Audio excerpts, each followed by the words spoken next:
upang matugunan ang mga kinakaharap na pagsubok ng mga guro at mag-aaral sa gitna ng kasalukuyang pandemya.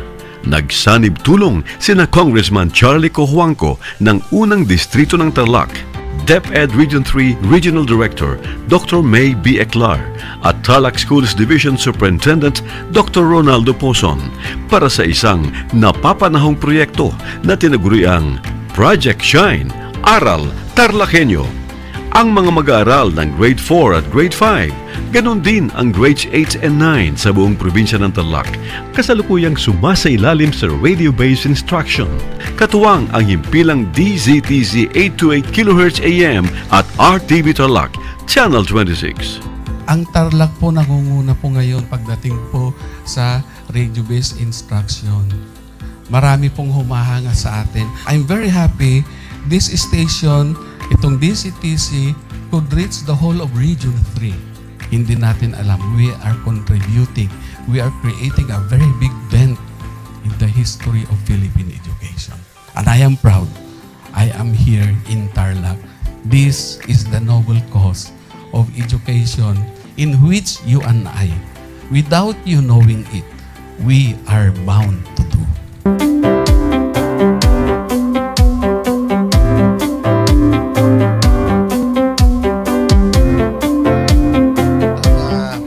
Project natin na Project Shine is a natural consequence dahil sa nangyari sa buong mundo. Let's continue to work together.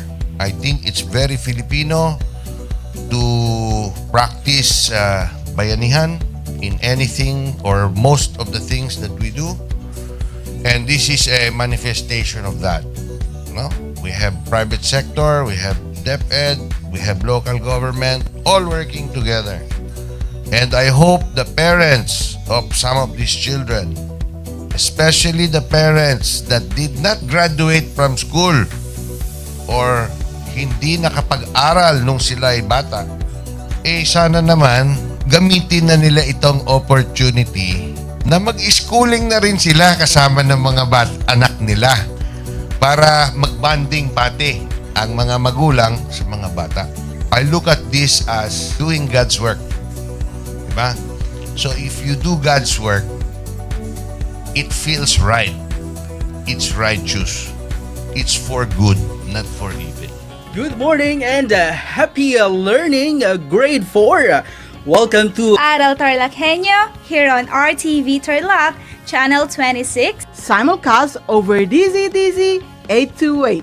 Radyo Pilipino Tarlac. I am Teacher Mercy Pacheco Bognot. This is Alistair Aidatu. I am Marie Josephine B. Andrade. I am Teacher Princess Marie M. Dueñas, and I will be your teacher broadcaster for today.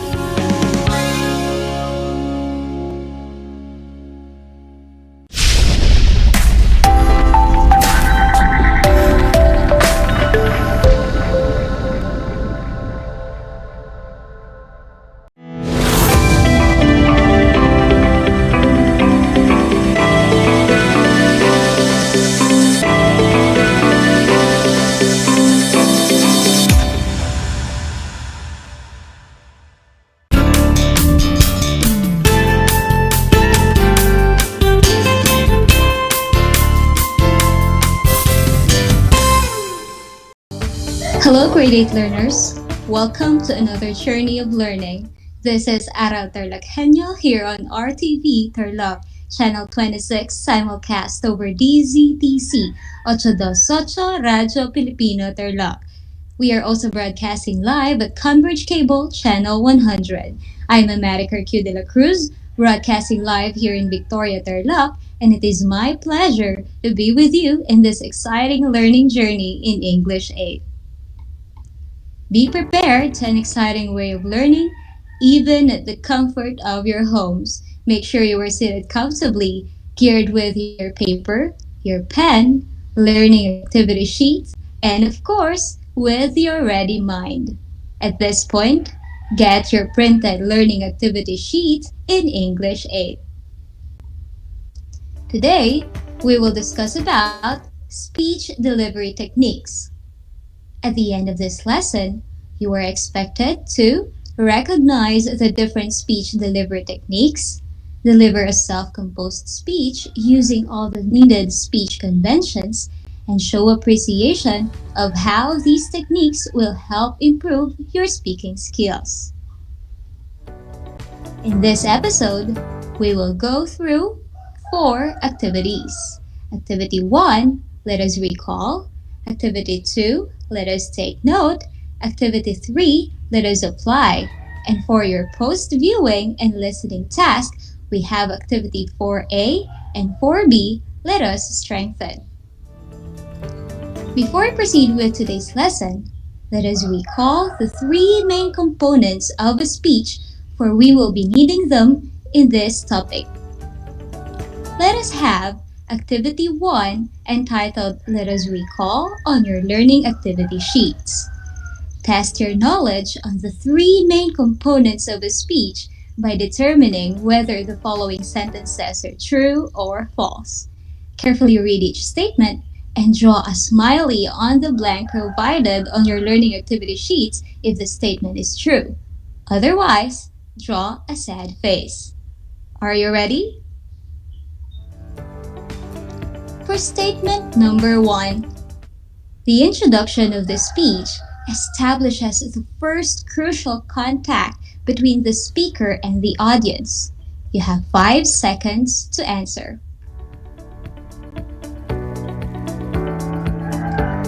If your answer is a smiley, then you are correct. Your introduction needs to be powerful since it needs to accomplish 3 things. First, focus your audience's attention. Second, establish goodwill and credibility.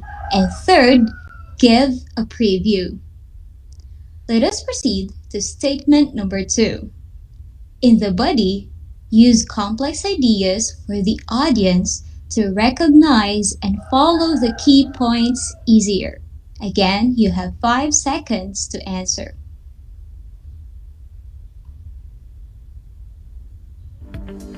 If your answer is a sad face, then you got it. In the body, the fewer the main points, the better. If you use complex ideas, you will end up confusing and boring your audiences. That will do no good to your speech. You need to organize your ideas in a clear and comprehensive manner. There are different modes of organizing the information in the body of your speech. We have the following. First, temporal organization. Second, cause and effect. Third, spatial patterns. And lastly, compare or contrast. Let's proceed to statement number 3. Following a transition from the body of the speech, the conclusion follows. You have 5 seconds.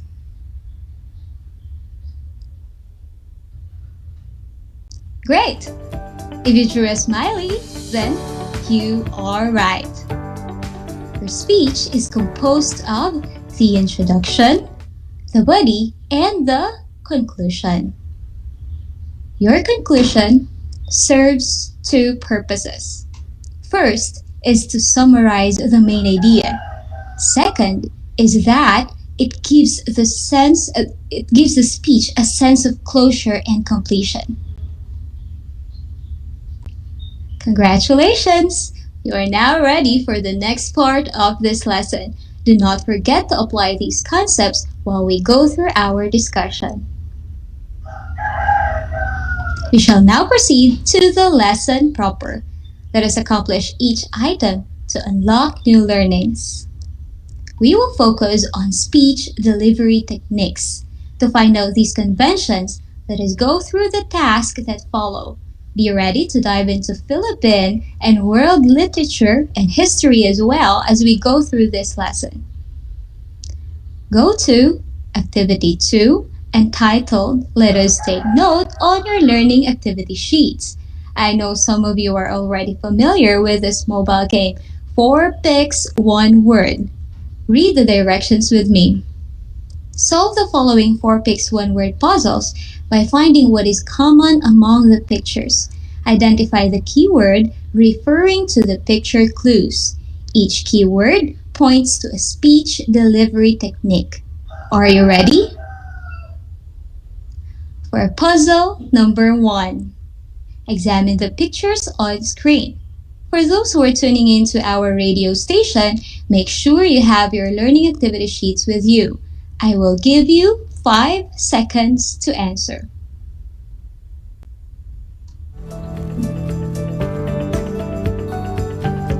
Great!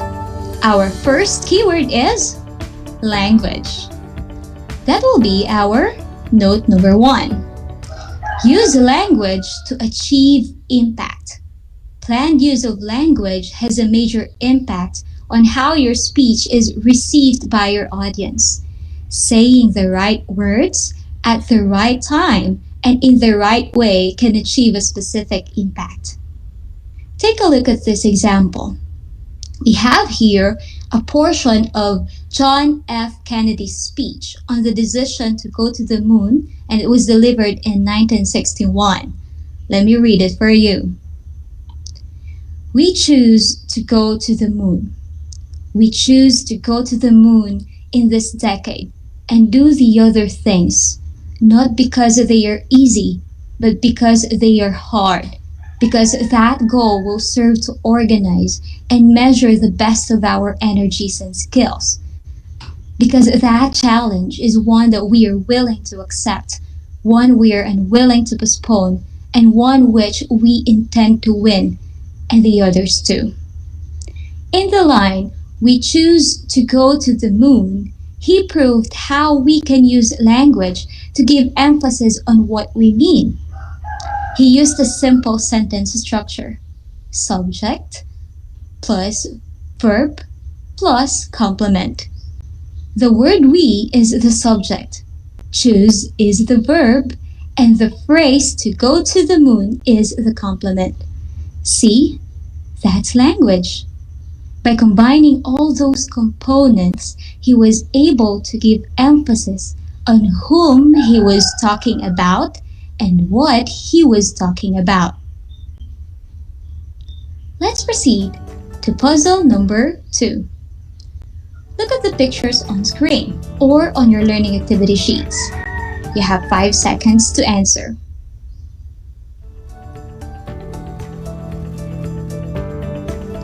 That's right. The answer is question. Note number 2. Use rhetorical questions. In your speech, you can use questions to hook your audience. These questions are asked in order to create a dramatic or to make a point rather than to get an answer. You are indirectly asking your audience to get your point. Let us have these famous lines by William Shakespeare. In Sonnet 18, a line goes this way: shall I compare thee to a summer's day? We have another from The Merchant of Venice. It goes like this: if you prick us, do we not bleed? If you tickle us, do we not laugh? If you poison us, do we not die? And if you wrong us, shall we not revenge? See? Asking questions deals with the emotions and intellect of your audience. Let us have another one by the former US President Barack Obama in his immigration address in 2014. Examine how he used questions to make people think and get his point. Listen.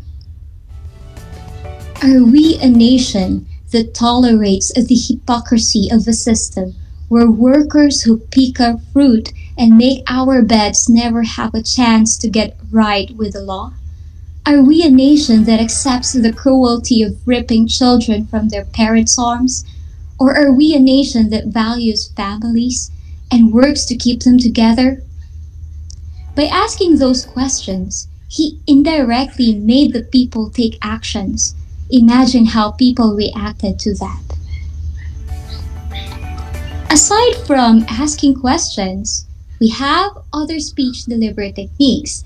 To unlock them, let us move on with our 4 picks 1 word activity. Look at the puzzle number 3. You have 5 seconds to answer.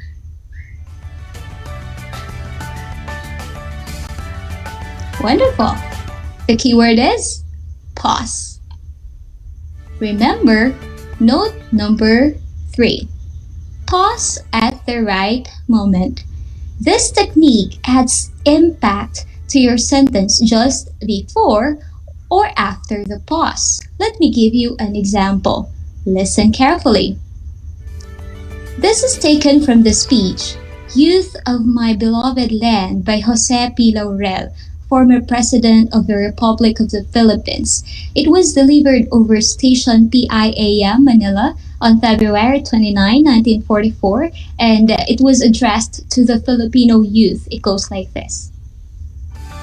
In this critical period of our history, we need the heart, the soul, and the vigor of the youth of our land to help us build our country on the most enduring basis of brotherhood and solidarity of all Filipinos. Notice that I paused after the words heart, soul, vigor, and country. That is because I, who delivers the speech, wanted to give emphasis on those words. Next, puzzle number 4. Leading to our keyword number 4. You have 5 seconds to answer.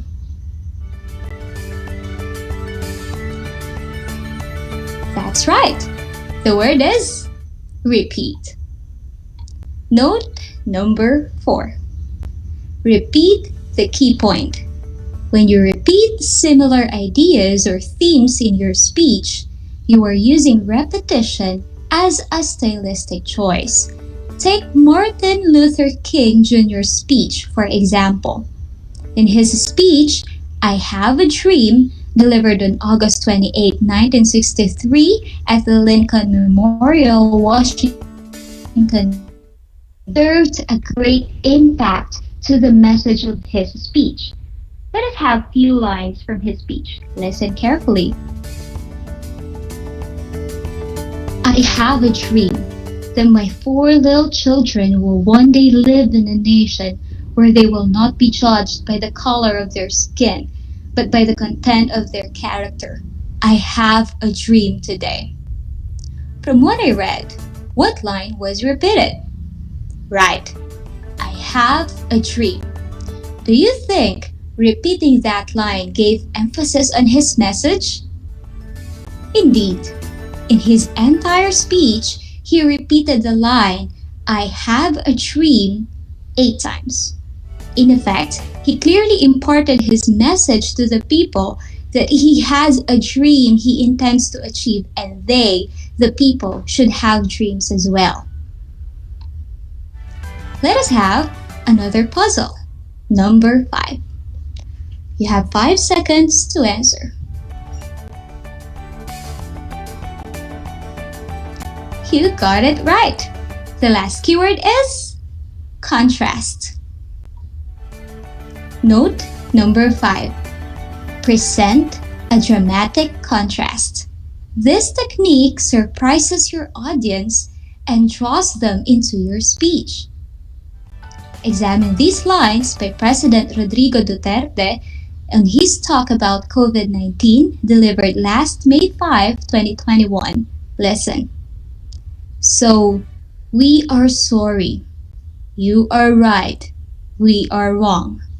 In these lines, he used contrastive words. He used the words right and the word wrong. It's to give emphasis on who is right and who is wrong.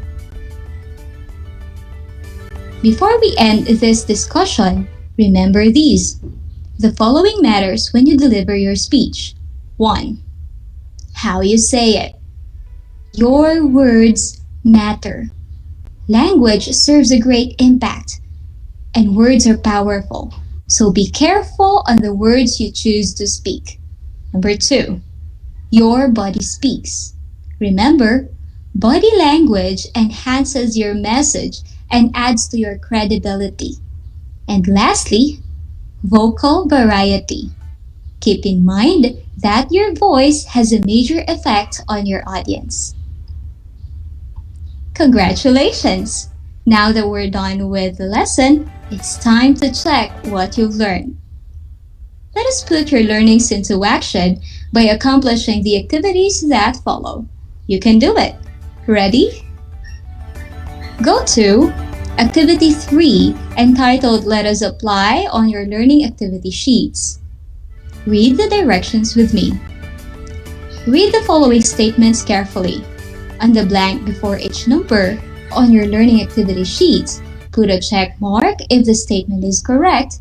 Put an X otherwise. Number 1. To pause at the right moment is a good technique to use for the key message of your speech, right or wrong.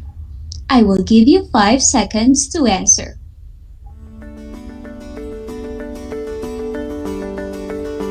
If you marked it right, then you are correct.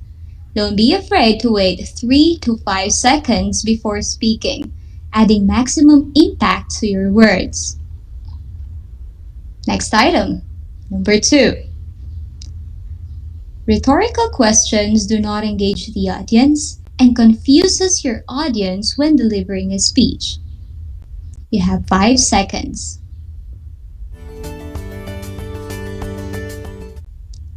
This statement is wrong, because rhetorical questions do the opposite.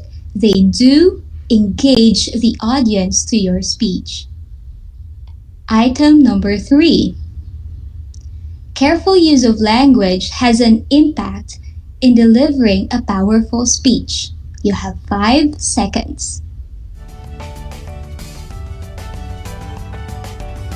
That's right.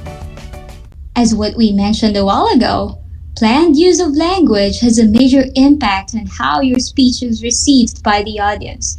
Saying the right words at the right time and in the right way can achieve a specific impact. Let us move on to item number 4. These lines show contrast. 10 years ago, we had a reputation for excellence. Today, we are in danger of losing that reputation. That's great! Again, this sentence is correct. Statement number 5. Repetition is useless in giving emphasis on the key ideas of your speech. Indeed, this statement is incorrect. Do you know that this technique is frequently used by politicians? A word needs to be said repeatedly before the audience begins to take in what is being said by the speaker sometimes. Statement number 6. Every word should add value and meaning to the speech. You have 5 seconds. Once more, we have here a correct statement. Every word counts. Let's have another one. Statement number 7. Your voice has a minor effect in your speech delivery. You have 5 seconds.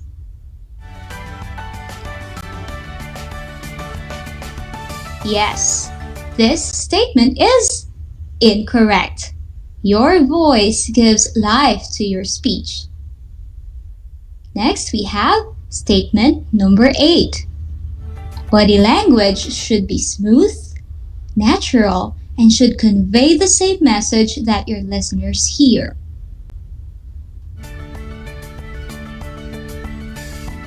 As what we've mentioned a while ago, your body speaks, so this statement is correct.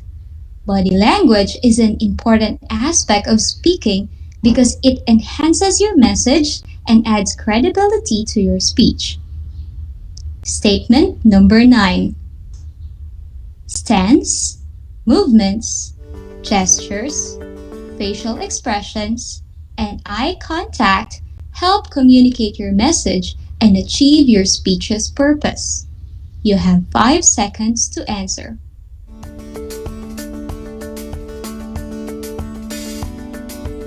Again, we have here a correct statement. For the last item, number 10, your voice will not reflect the thoughts you are presenting. You have 5 seconds to answer. This statement is incorrect. Always remember that your voice has a major effect to your audience. A lively, enthusiastic voice attracts and keeps the listeners their attention. Your speaking voice should be pleasant, natural, powerful, expressive, and audible. Use volume, pitch, rate, and quality, as well as appropriate pauses to reflect and add value and meaning and interest to your message. Congratulations! That was great! You did your best and properly applied what you learned from our discussion. Another chapter in this learning journey has been unlocked. Now, apply what you have learned through a more complex yet interesting task. I will give you an activity that you will accomplish after watching and listening to this episode. Apply your learnings not only from this episode but also from the previous lessons about how to develop your paragraphs, the text types, etc. Are you ready? You can find this task on your learning activity sheets. Look for Activity 4A, Let Us Strengthen. Read the directions with me. Apply what you learned from the previous lessons as well as from this topic. Choose one among the text types in the box: narrative, expository, explanatory, factual, and personal recount, and lastly, persuasive text. Compose a speech on the text type you have chosen. Again, apply what you learned from the previous lessons as well as from this topic. Choose one among the text types in the box: narrative, expository, explanatory, factual and personal recount, and lastly, persuasive text. Compose a speech on the text type you have chosen. Your speech will be graded based on the following criteria: topic, research analysis, organization, language, and rhetorical devices. You will find the rubric on your learning activity sheets. Write your speech on a separate sheet of paper. It doesn't end there, grade 8 learners. To strengthen what you've learned, put it into action. Accomplish Activity 4B on your learning activity sheets. Here's what you have to do. Deliver your self-composed speech. Take a video of you delivering it and send it to your teacher in the address or link provided in your learning activity sheets. Make sure to apply the speech conventions discussed. You will be graded based on the criteria that follow. If you do not have an internet connection, do not worry. You may recite the speech at home and ask a family member to rate your speech delivery using the same rubric on your learning activity sheet. Submit the accomplished rubric to your teacher. You will find the rubric on your learning activity sheets. Here are the criteria for your speech delivery: eye contact, volume projection, rate or pacing, visuals, and organization. You did a great job today, grade 8 learners. I hope that you will be able to apply what you learned in this episode. Remember, your words are powerful, so speak wisely. Make the most of what comes out of your mouth. As what Margaret Atwood said, a word after a word after a word is power. Serving you fun ways of learning together with Aral TarlakHenyo here on RTV Tarlac, Channel 26, simulcast over DZTC 828 Radyo Pilipino Tarlac. This is Mamatic Q de la Cruz, and it has been a great time learning with you.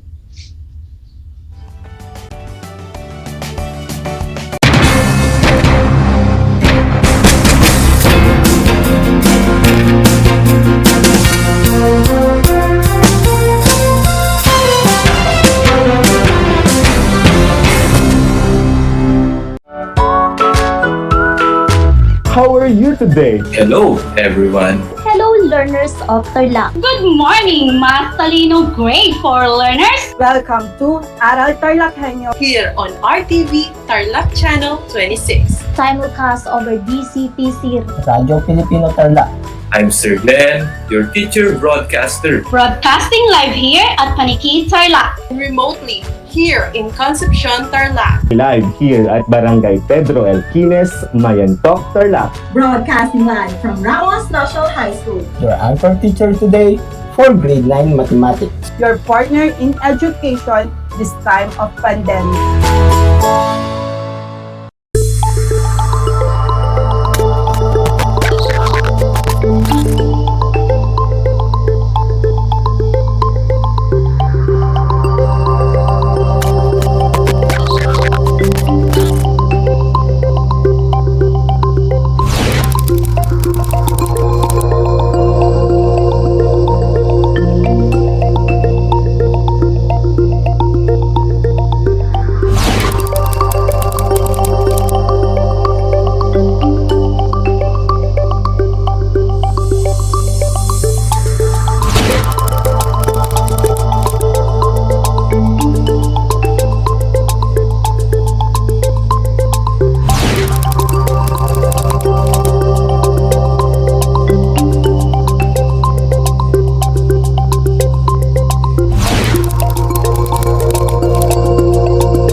Alam niyo ba na ang kinikilalang Guinness Book of World Records holder bilang pinakamaliit na commercially harvested fish ay isang sinarapan?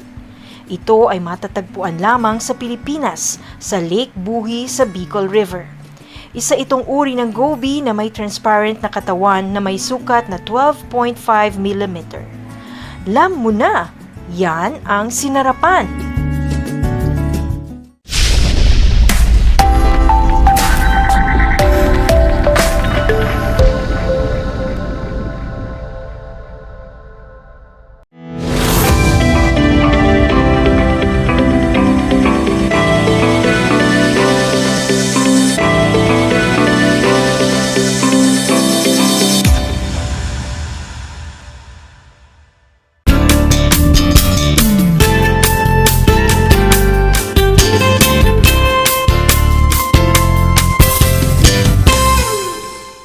Sa ating Aral TarlakHenyo, isang proyekto ng Schools Division of Tarlac Province, hatid sa inyo ng RTV Tarlac Channel 26 at DCTZ Radio Filipino Tarlac. At ngayong araw ay matutunghayan ninyo ang remote live broadcast para sa pag-aaral ng Araling Panlipunan Grade 8 dito lamang sa Barangay Tibag. Magandang araw! Naririto na naman tayo nagsisikap at nagpupunyagi na maging makadiyos, makatao, makakalikasan, at makabansa. Kumusta na kayo mga ginigilo kong mag-aaral? Ang aking pagbati at paghanga sa inyong masidhing pagpupunyagi at patuloy na pag-aaral sa kabila ng hamon ng pagkakataon ang COVID-19 pandemic. Ako nga pala ang inyong guro sa Araling Panlipunan ng Grade 8, Ginang Christy L. Castillo mula sa mataas na paaralan ng Tarlac.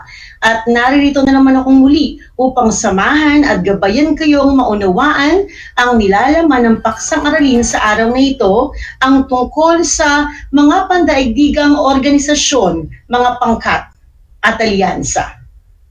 Sa lahat ng mga magulang, lahat ng tagapakinig, lalong-lalo na sa mga mag-aaral na nasa ikawalong baitang, kung meron kayong katanungan o nais na linawin tungkol sa paksang aralin sa araw na ito, maaari kayong mag-text sa mga numerong naka-flash sa inyong screen.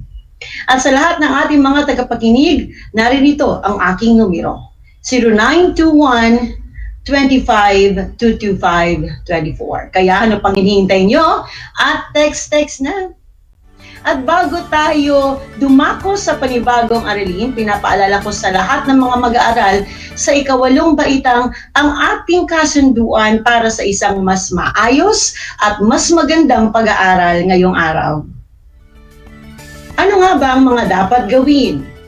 Una, siguraduhin na kayo ay nasa komportableng lugar habang nakasubaybay dito sa Aral TarlakHenyo ng RTV Tarlac Channel 26 at DCTZ Radio, Pilipino Tarlac. Ikalawa, ihanda ang inyong learning module, ang inyong learning activity sheets, papel at ballpen na gagamitin sa ating pag-aaral sa araw na ito. At ang ikatlo at ang pinakahuling kasunduan, iwasan ang paggawa ng ibang bagay at ituon ng sarili sa paksang ating tatalakayin. Alam kong kayang-kaya nyo na lang gawin ang lahat ng mga kasunduang aking binanggit. At bago tayo dumako sa isang panibagong aralin, atin munang balikan ang mga impormasyon o tekstong na ibahagi sa inyo noong nakaraang linggo, at ito ay tungkol sa Cold War at neo-kolonyalismo. Batid ko na naalala pa ninyong lahat ng mga impormasyon at tekstong ibinahagi ng isa pang teacher mula sa Araling Panlipunan ng Grade 8. At tinalakay ninyo ang mga sumusunod na paksa noong nakaraang linggo. Ang mga pamamaraan at uri ng neokolonyalismo at epekto ng kolonyalismo. At bago tayo dumako sa isang panibagong arena, alam kong super excited na kayong matutunan ito, magkakaroon muna tayo ng isang napakasimpleng gawain. At ang gawain na ito ang siyang magbibigay sa iyo ng ideya para malaman kung ano nga ba ang pag-uusapan natin sa araw na ito. At bago yan, balikan muna natin ang mga teksto o impormasyong na ibahagi sa inyo noong nakaraang linggo tungkol muli sa paksang neokolonyalismo at Cold War. Una, ang neokolonyalismo ay nangangahulugan ng bago at ibang anyo ng pananakop at ipinapakita ito sa tatlong paraan. Ikalawa, mayroong 5 uri ng neokolonyalismo: ekonomiko, kultural, dayuhang tulong or foreign aid, dayuhang pautang o foreign debt, at lihim na pagkilos o covert operation. Ikatlong mahalagang teksto, ang ekonomiko na isa sa mga uri ng neokolonyalismo. Nagpapalaganap ito sa kunwaring tulong tungo sa pagpapaunlad ng kalagayang pangkabuhayan ng bansa. Ika-4, ang kultural bilang isa sa mga uri ng neokolonyalismo. Nabago ang mga likas na pananaw at paniniwala ng mga bansa. Ika-5 na dapat ninyong tandaan, dayuhang tulong o foreign aid. Isa pang instrumento ng neokolonyalismo ang nakapaloob na tulong, maaari itong pang-ekonomiya, pang-kultural o pang-militar. Ika-6, dayuhang pautang o foreign debt. Anumang pautang na ibibigay ng IMF or International Monetary Fund o World Bank ay laging may kaakibat na kondisyon. Pang-7, lihim na pagkilos o covert operation. Kung hindi mapasunod ng mapayapa, gumagawa ng paraan ang neokolonyalista upang guluhin ang isang pamahalaan o ibagsak ito ng tuluyan. 4 ang naging epekto ng neokolonyalismo. Overdependence o labis na pagpapakandili. Loss of identity o kawalan ng pagkakakilanlan. Loss of pride or kawalan ng karangalan. At continued enslavement o patuloy na pagkakaalipin. Ang mga nabanggit kong mga teksto o mahalagang impormasyon, muli ito ay patungkol sa nakaraang talakayan tungkol sa neokolonyalismo at Cold War. At ngayong araw ay tutungo na tayo sa pagtatalakay ng isang panibago na namang aralin. At yan ay tungkol sa mga pandaigdigang organisasyon, pangkat at alyansa. Pero bago dyan, ay magkakaroon muna tayo ng isang napakasimpleng gawain. Tiyak na kayo ay matutuwa sa ibibigay kong gawain na ito. At ito ang magbibigay sa inyo ng idea tungkol sa ating paksang aralin at ang magiging gabay ninyo para sa Most Essential Learning Competency na papahalagahan ng bahaging ginagampanan ng mga pandaigdigang organisasyon sa pagsusulong ng pandaigdigang kapayapaan. Huwag kakalimutan ang Most Essential Learning Competency tungkol sa panibagong aralin sa araw na ito. At narito na ang napakasimpleng gawain na tinutukoy ko. Para sa panuto, unan ang mga nawawalang titik para mabuo ang salita. Tandaan na ang lahat ng mga mabubuong salita ay may kinalaman sa ating panibagong aralin sa araw na ito. Una, ang salita ay mayroong mga titik na I, S, A, M, at C. 2 letra ang nawawala para makabuo ng isang panibagong salita. At ano nga ba ang salitang mabubuo? Ang tamang sagot ay Islamic. Para sa ikalawang bilang.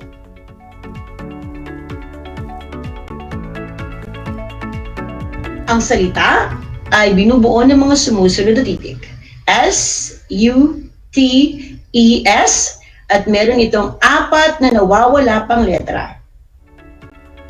Ano kaya ang mabubuong salita mula dito? Ang sagot ay Southeast.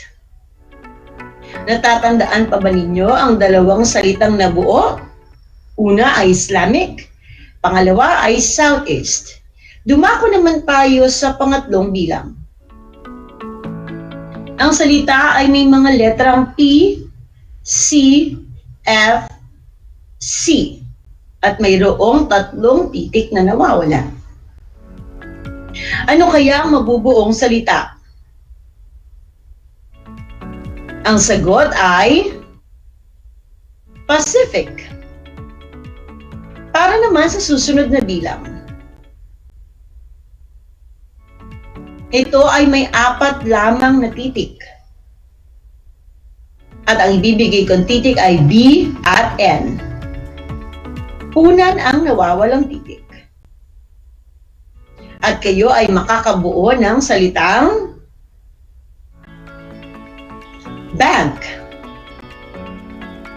o bangko sa Tagalog. Para sa ikalimang bilang. Ang salita ay mayroong mga titik na E, U, O, P, N. Ano pa kaya ang mga nawawalang titik? At mula sa mga titik na naka-flash sa inyong screen at mga titik na nasa inyong mga isip, ang salita ay European.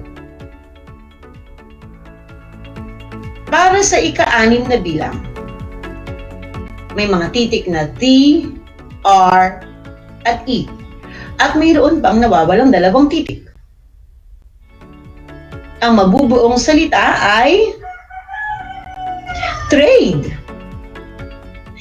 Muli, tandaan ang lahat ng mga nabuong salita at ito ay may kaugnayan sa ating paksang aralin sa araw na ito. Mula sa mga nabuo ninyong mga salita, kayo ay nakabuo ng mga sumusunod na mga salita. Islamic, Southeast, Pacific, Bank, European, at Trade. Ang tanong, ano nga ba ang kinalaman ng mga nabuong salita sa panibagong aralin sa araw nito? Ang Islamic, Southeast, Pacific, Bank, European, at Trade ay makita sa pangalan ng mga tanyag na pandaigdigang organisasyon. At yan ang pag-uusapan natin sa araw na ito. Unang pag-uusapan natin na paksa ang tungkol sa mga tanyag na pandaigdigang organisasyon.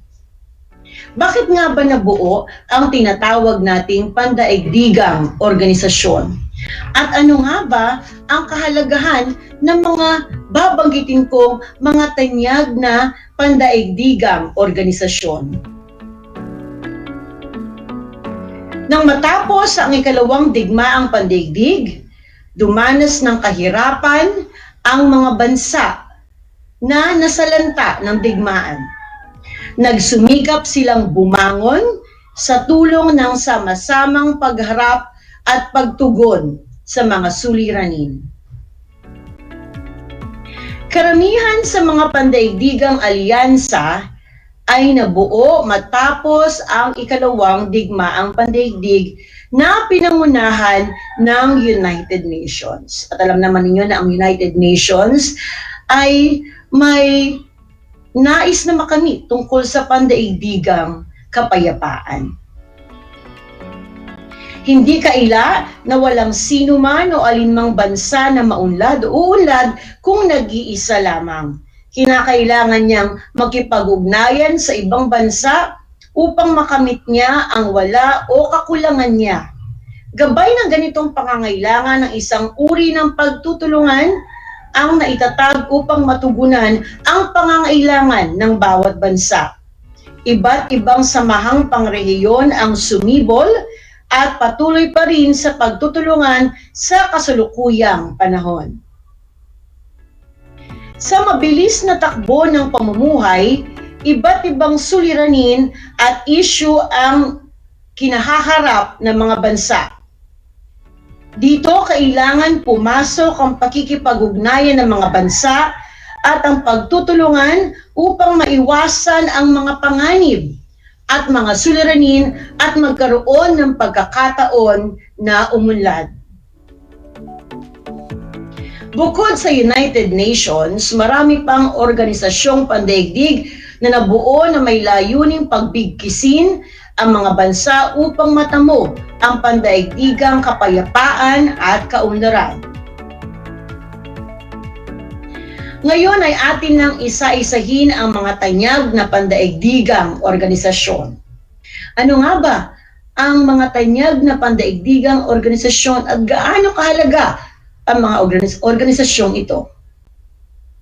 Una ay ang tinatawag nating European Union. Makikita rin dito na naka-flash ang logo ng European Union or EU. Ang Unyong Europeo ay isang pang-ekonomiko at pang-political na unyon ng 27 malalayang bansa. Ito ang pinakamalaking kompederasyon ng mga malalayang estado na itinatag sa ilalim ng pangalang iyon noong 1992. Ang mga aktibidad ng Unyong Europeo ay sumasakop sa patakarang pang-ekonomiya sa ugnayang panlabas, tanggulan, pagsasaka, at kalakalan. Muli, yan ay ang European Union or EU. Susunod ay ang tinatawag nating Organization of American States or OAS. Ang Samahan ng mga Estadong Amerikano ay isang pandaigdigang samahang nakabase sa Washington, D.C., Estados Unidos. Mayroon itong 35 kasaping nagsasariling estado ng Amerika. Layunin itong makamit ang kapayapaan at hustisya. Itaguyod ng pagkakaisa ng estadong kasapi o ng mga estadong kasapi, patatagin ang kanilang pagtutulungan, pangalagaan ang kanilang otonomiya, lalong-lalo na ang kanilang kalayaan. Muli, yan ay ang Organization of American States. Susunod ay ang tinatawag nating Organization of Islamic Cooperation or OIC. Ang OIC ay isang international na organisasyon ng 57 estado. Ito ay samahan ng mga bansang Muslim na naglalayong siguruhin at protektahan ang interes mula sa at pamamagitan ng pagsulong ng kapayapaang pandaigdig at pagkakaunawaan. Yan muli ay ang layunin ng OIC or Organization of Islamic Cooperation. Susunod ay ang tinatawag nating Association of Southeast Asian Nations or ASEAN. Ang kapisanan ng mga bansa sa Timog Silangang Asya o mas kilala sa tawag na ASEAN ay isang organisasyong geopolitikal, ekonomikal at pangkultura ng mga bansa sa Timog Silangang Asya. Ang layunin ng samahang ito ay maitaguyod ang paglago ng ekonomiya, kaunlarang panlipunan, pagsulong ng mga kultura ng bawat kasapi sa nasabing organisasyon at pagpapalaganap ng kapayapaang panrehiyon. Maliban sa tinatawag nating mga tanyag na pandaigdigang organisasyon, mayroon din tayong tinatawag na mga pang-ekonomikong organisasyon at trading blocks. Muli, maliban sa Organization of Islamic Cooperation or OIC, Organization of American States or OAS, Association of Southeast Asian Nations or ASEAN, meron tayong iba pang mga pang-ekonomikong organisasyon at tinawag silang mga trading blocks. At ito ay ang mga sumusunod. Una ay ang World Bank. Ito ay isang pandaigdigang bangko na nagbibigay ng tulong pananalapi at teknikal sa mga bansang umuunlad para sa mga programang pangkabuhayan o pangkaunlaran tulad ng mga tulay, kalsada, paaralan at iba pa na may layunin ng pagpapababa ng antas ng kahirapan. At yan ay ang layunin ng World Bank. Susunod ay ang International Monetary Fund. Ano nga ba ang layunin ng IMF? Ito ay isang organisasyong international na pinagkatiwalaang mamahala sa pandaigdigang sistema sa pananalapi sa pamamagitan ng pagmasid sa mga halaga ng palitan at balanse ng mga kabayaran. Gayon din ang pag-alok ng teknikal at pinansyal na tulong kapag hihingi ang isang bansa. At ang pinakahuli ay ang World Trade Organization or WTO. Ito ay isang organisasyong pandaigdig na itinatag upang pamahalaan at magbigay ng kalayaan sa kalakalang pang-international.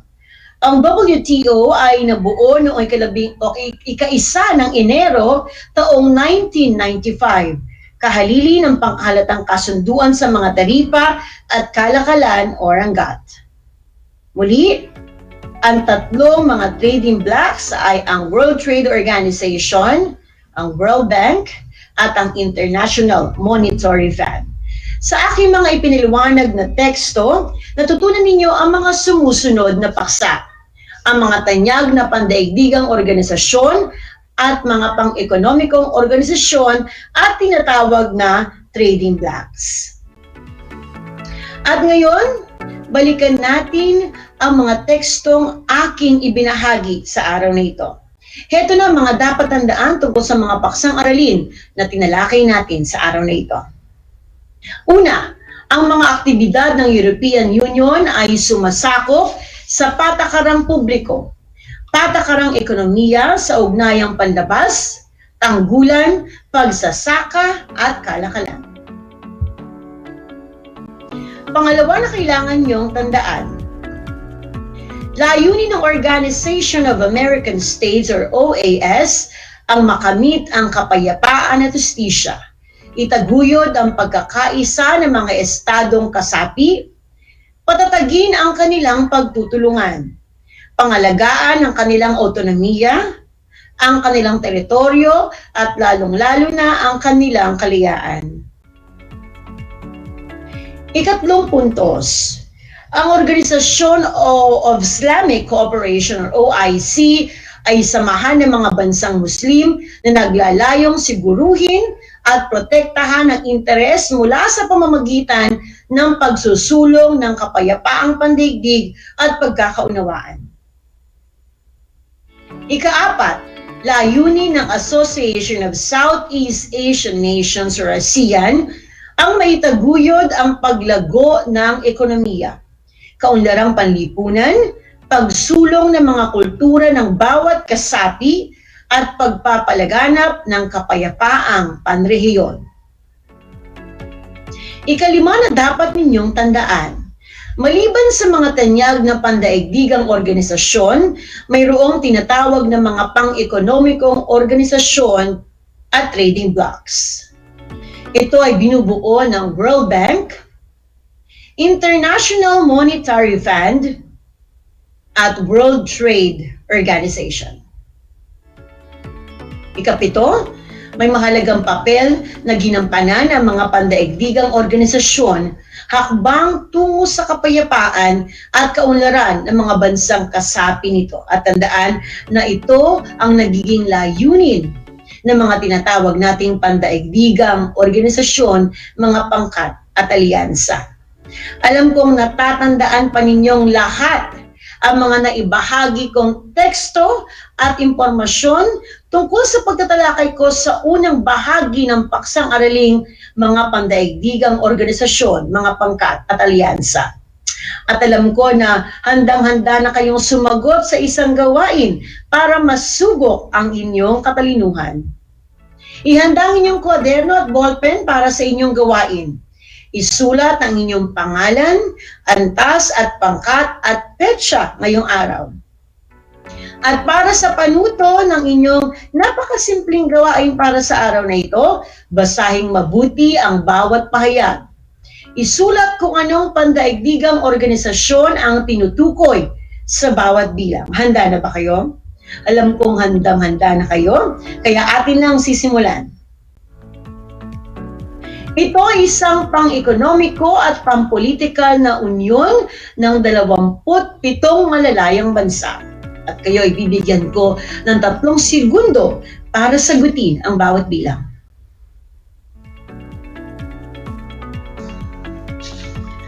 Ano nga ba ang tamang sagot? Ang sagot ay European Union or EU. Para sa ikalawang bilang, ito ay samahang nakabase sa Washington, D.C., Estados Unidos at mayroong 35 kasaping nagsasariling estado ng Amerika. At ang inyong 3 segundo ay magsisimula na. At ang tamang sagot ay Organization of American States or OAS. Para sa mga nakakakuha ng tamang sagot, kayo ay binabati ko. Sa mga hindi naman, meron pa tayong mga susunod na bilang. Ikatlo, ito ay isang international na organisasyon ng 50 o 57 estado at samahan ng mga bansang Muslim. At ang tamang sagot ay Organization of Islamic Cooperation or OIC. Susunod na bilang at ito ay ika-4 na bilang. Ito ay isang organisasyong geopolitical, economical at pangkultura ng mga bansa sa Timog Silangang Asya. At ang tamang sagot ay Association of Southeast Asian Nations or ASEAN. Dumako na tayo sa ikalimang bilang. Ito ay isang pandaigdigang bangko na nagbibigay ng tulong, pananalapi at teknikal. Ano nga bang tamang sagot? Ang sagot ay World Bank. Ika-anim na bilang. Ito ay isang organisasyong international na pinagkatiwalaang mamahala sa pandaigdigang sistema sa pananalapi. At ang tamang sagot ay International Monetary Fund. Para sa ikapitong bilang, ito ay itinatag upang pamahalaan at magbigay ng kalayaan sa kalakalang pang-international. At ito na ang pinakahuling bilang para sa inyong gawain sa araw na ito. At ang tamang sagot ay World Trade Organization. Sa lahat ng mga nakakuha ng tamang sagot, kayo ay binabati ko dahilan sa kayo ay nakikinig sa ating talakayan sa araw na ito. Isang bahagi na naman ng leksyon ng ating natapos talakayin. Upang magkaroon kayo ng ideya sa susunod na talakayan, maaari niyong basahin ang inyong Module 6 at basahin ang paksang iba pang organisasyong pandaigdig. At para sa inyong takdang aralin, sagutin ang gawain 5 na may pamagat na organisasyon mo, ipaglaban mo, at ito ay nasa pahina 12 ng inyong Learning Module 6.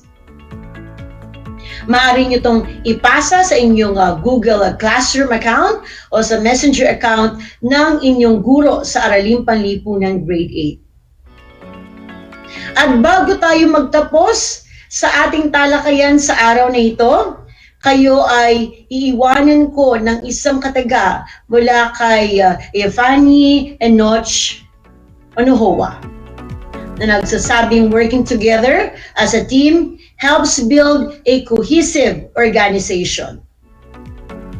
Na tayo ay kailangan magtulungan at magkaisa dahilan sa ito ay mahalaga sa pagkakamit ng pandaigdigang kaunlaran. Sana ay huwag ninyong kalimutan ang mga mahalagang aral na natutunan ninyo sa araw na ito, bagkus ibahagi rin ito sa iba para sa mas karagdagang impormasyon sa iba. Inasahan ko kayo natuto sa ating aralin sa araw na ito. Muli, ako inyong guro sa Araling Panlipunan Grade 8 na nagsasabing ang pag-aaral ng kasaysayan ay daan sa pagiging makadiyos, makatao, makakalikasan at makabansa. Magandang araw at hanggang sa muli.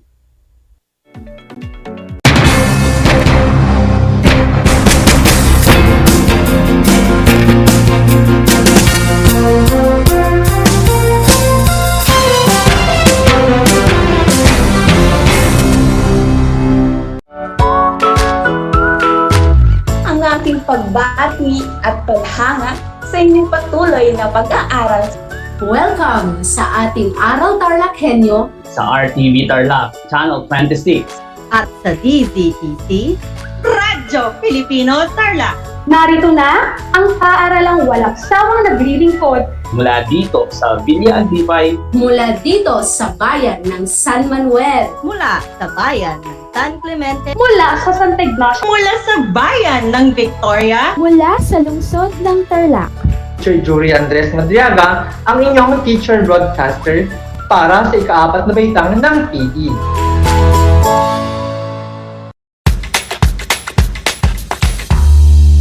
Alam niyo ba na ang whale shark ay hindi isang whale? Ang whale shark o butanding ay kinikilalang world's largest fish at tinatawag gentle giants. May sukat itong 12 meters. Maliliit ang ngipin ng butanding, kaya naman planktons o maliliit na hipon at isda lang ang kaya nilang kainin. Simula noong 2011, marami nang nahumaling mag-whale shark watching sa Oslo, Cebu. Alam niyo na, yan ang whale shark!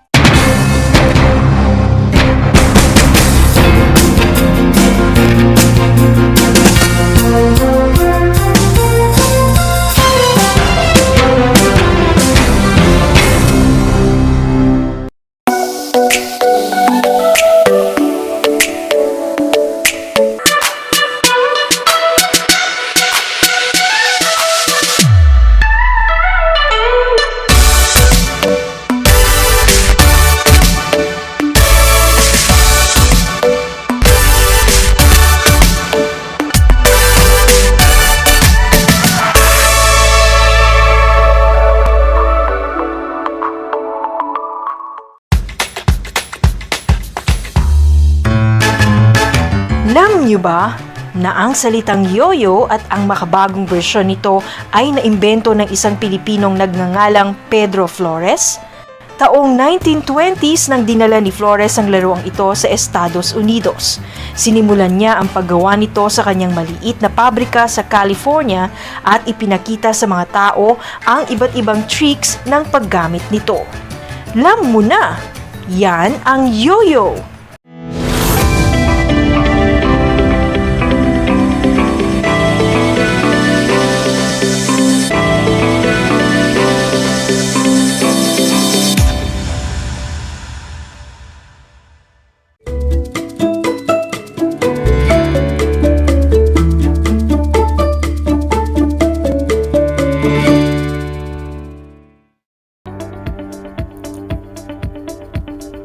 Good afternoon, our dear learners.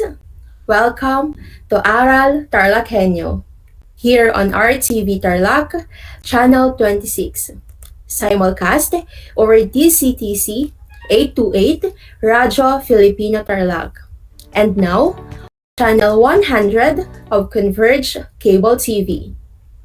I am Angela Mercado Angeles, your teacher broadcaster in CLE Agri-Fishery Arts Crop Production Grade 8 from Tarlac National High School, teaching you the skills in CLE Agri-Fishery Arts Crop Production.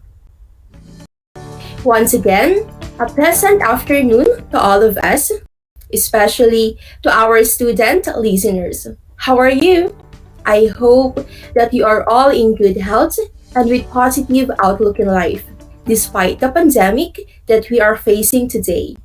Just sit back, relax yourselves, enjoy, and learn with me in just 25 minutes. At this point, I want you to prepare your self-learning module in grade 8 crop production, as well as your pen and your notebook so that you may take down some of the important notes to remember as we go along with the lesson. Are you ready, students?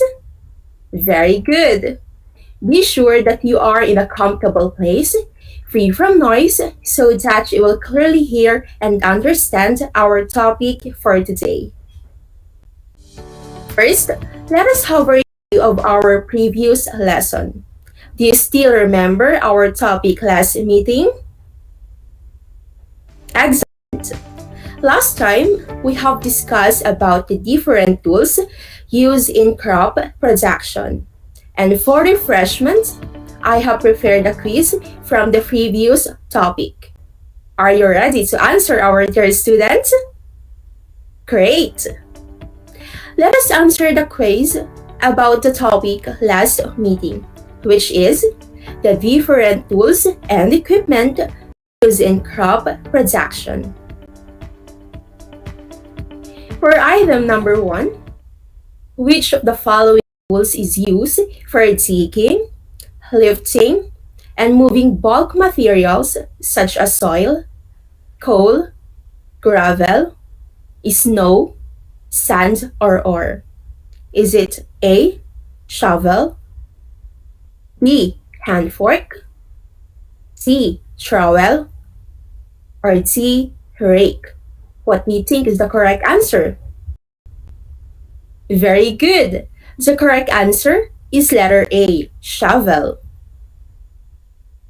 And for item number 2, which of the following is a horticultural implement consisting of a tooth bar fixed transversely to a handle or tines fixed to a handle and is used to cut the leaves, hay, grass, and etc.?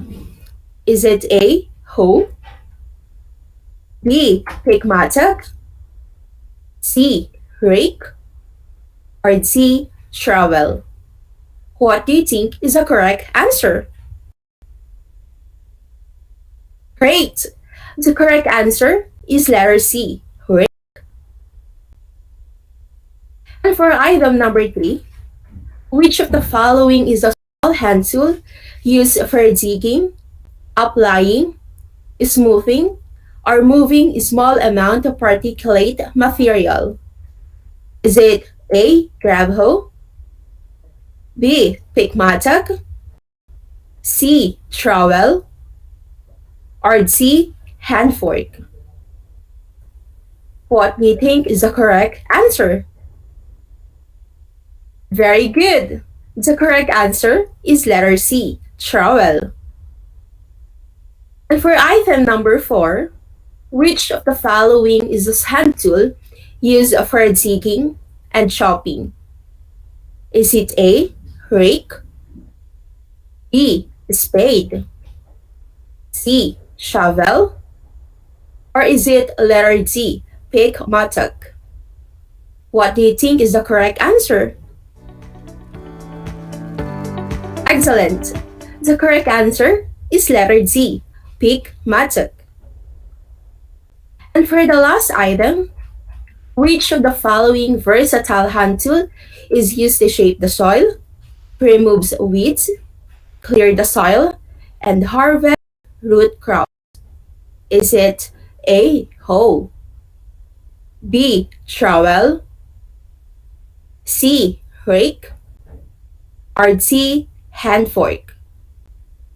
What do you think is the correct answer for item number 5?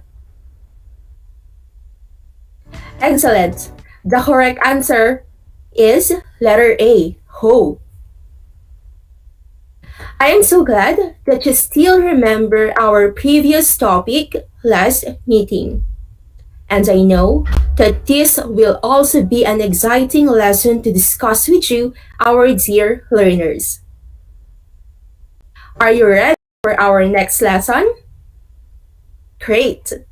Open your self-learning module in crop production. Our topic for today is about the 4 methods of applying fertilizer. I will repeat. Our topic for today is all about the 4 methods of applying fertilizer. In this topic, we will able to learn about the following. First, the importance of fertilizer to plant. Second, the 2 types of fertilizer. And third, the 4 methods of applying fertilizer. Before moving on, I'm going to present 2 images, and you will give your ideas regarding the images presented. Are you ready?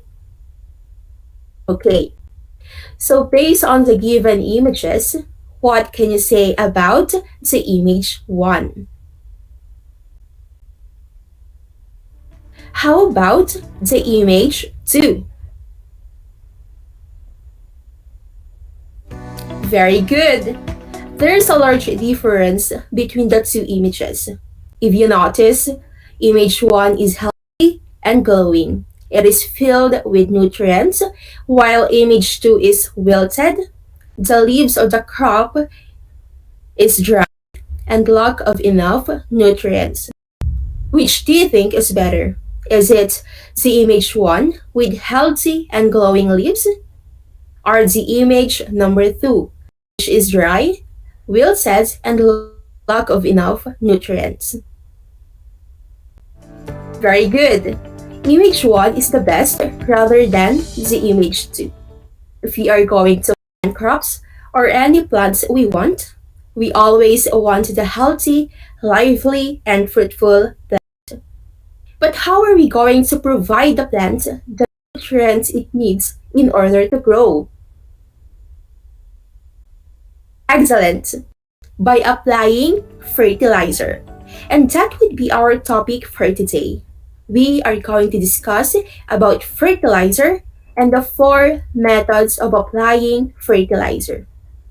Are you ready to listen, my dear students? Okay, so let's start our lesson. A fertilizer is any material of natural or synthetic origin that is applied to soil or to plant tissues to supply plant nutrients. Fertilizers may be distinct from liming materials or other non-nutrient soil amendments. Many sources of fertilizer exist. It is both natural are industrially produced. Fertilizers are chemical or natural substance added to soil or land to increase its fertility. It is a plant food, a chemical or material used to make the soil more fertile. We have two types of fertilizer. Do you have any idea about the two types of fertilizer? Great! It is the organic fertilizer and the inorganic fertilizer. Organic fertilizers are fertilizers that are naturally produced and contains carbon. Fertilizers are materials that can be added to soil or plant in order to provide the nutrients and sustains the growth of the plant. Typical organic fertilizers contains only plant or animal-based materials that are either byproduct or end product of naturally occurring processes such as manures, leaves, and compost.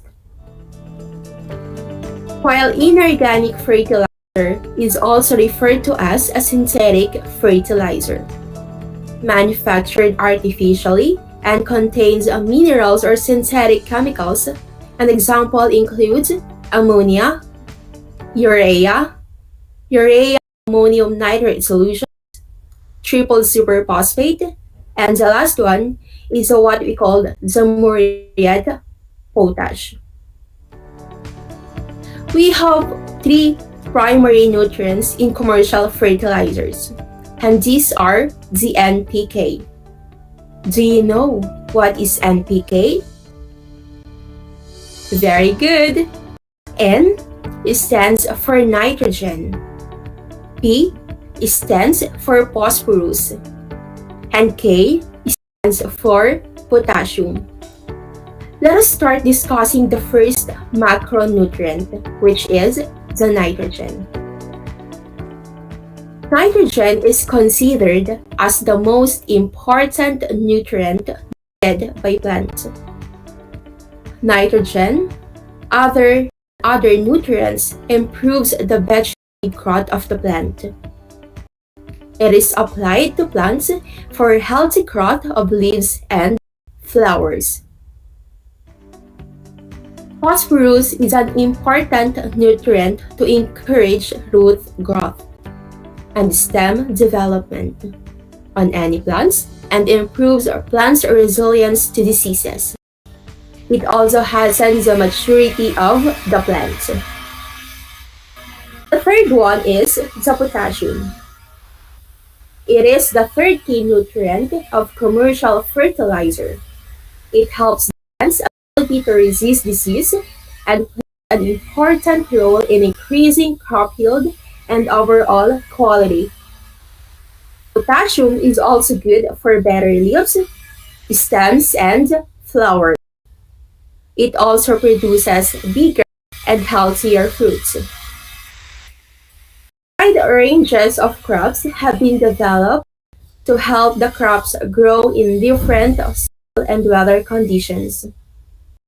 Plants used to be fertilized because most soil do not provide the essential nutrients required for optimal growth.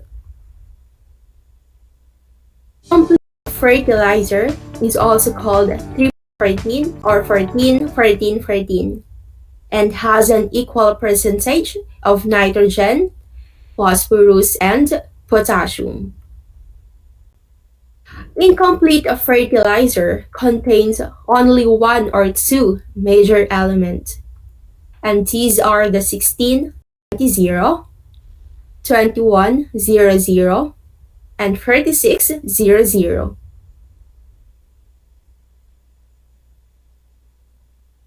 After identifying the three macronutrients needed by plants, which is the nitrogen, phosphorus, and potassium, we are now going to proceed on discussing the four methods of applying fertilizer. Do you have any idea about the four methods of applying fertilizer? Very good. These are the band application, the broadcast method, the side dressing, and the top dressing.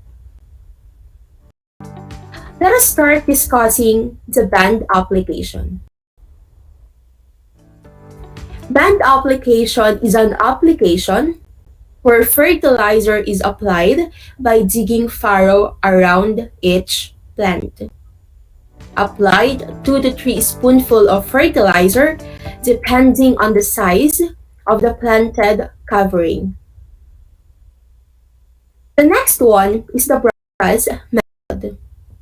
It is applied in larger areas which needs several kilos of fertilizers.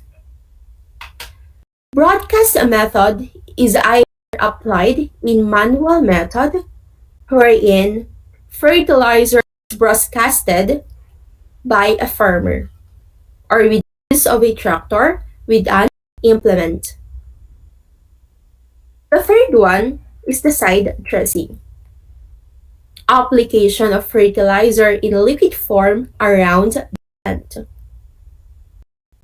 Fertilizer is dissolved in a right amount of water and is sprinkled around the field. And the last method is what we call the top dressing or foliar application. Fertilizer is applied on the leaves of the plant. And if we say foliar application, it means that you are feeding the plants by applying liquid fertilizer directly to the leaves as opposed to in the soil. There are useful tips in applying fertilizer. Number 1, apply fertilizer when the plant is already grown, flowering, or fruiting, because these are the stage when they need larger amount of fertilizer. Number 2, soil must be moist in order that the fertilizer will dissolve and absorb by the roots. Number 3, follow the recommended amount of fertilizer to be used for the particular kind of plants grown in each soil type and weather, and their stages of growth. Sandy soil needs greater amount of nitrogenous fertilizer. And the last one, keep the fertilizer away from foliage to prevent the leaves from burning. So fertilizer must be used literally because they improve the composition of the soil. Did you understand our topic for today? Very good. Again, what are the 2 types of fertilizer? Do you still remember? Very good. It is the organic fertilizer and the inorganic fertilizer. How about the 3 macronutrients needed by plants? Do you still have any idea? Great! It is the NPK or nitrogen, phosphorus, and potassium. And how about the 4 methods of applying fertilizer? Will you please give the 4 methods of applying fertilizer? Excellent! The 4 methods of applying fertilizer are band application, broadcast method, top dressing, and the last one is the side dressing. I am so happy that you listened in our session for today. And I'm also glad that you're still with me and tuning with me here at RTV Tarlac, channel 26. And to further evaluate of what we have learned today, please bring out your pen and your paper, because we will now test your knowledge about the lesson that we have discussed. Are you ready, students? Great. I'm following by guessing the pictures presented in your screen. You can also write your answers on the comment box below. Let's start answering item number 1. Based on the pictures, what do you think is the correct answer? You have 5 seconds to answer.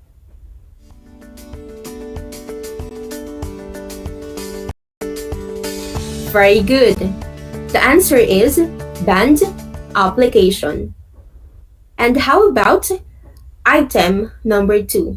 What do you think is the correct answer? You have 5 seconds to answer.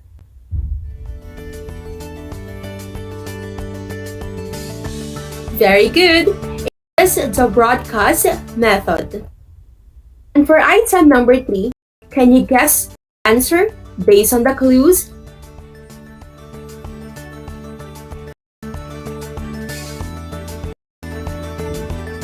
Great. The correct answer is top dressing. Item number 5. For item number 4, what do you think is the correct answer? Yes, it is side dressing. And for the last item, what do you think is the correct answer?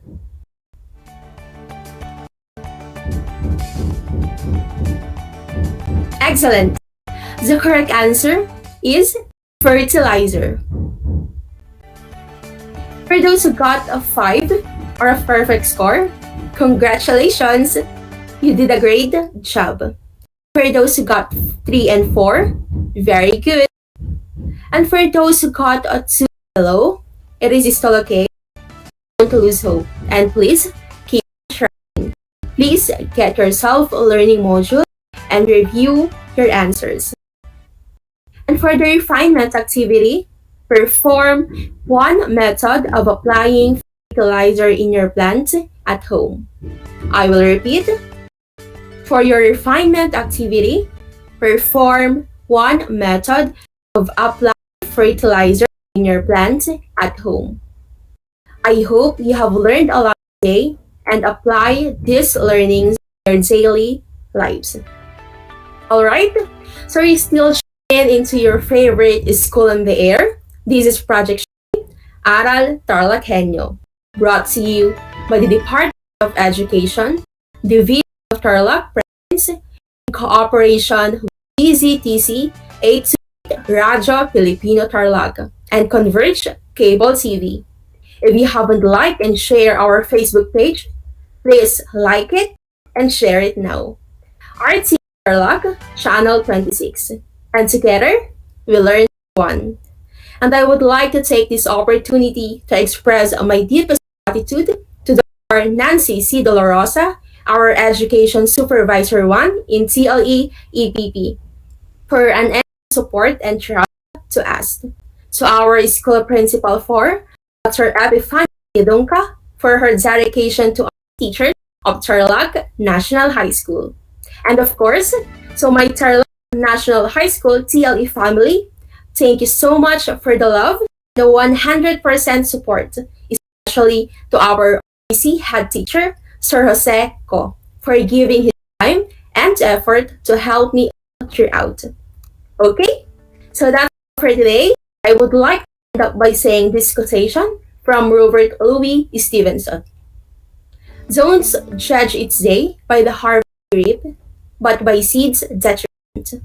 And once again, this is Angela Mercado Angeles, your teacher broadcaster in CLE Grade 8 from Tarlac National High School.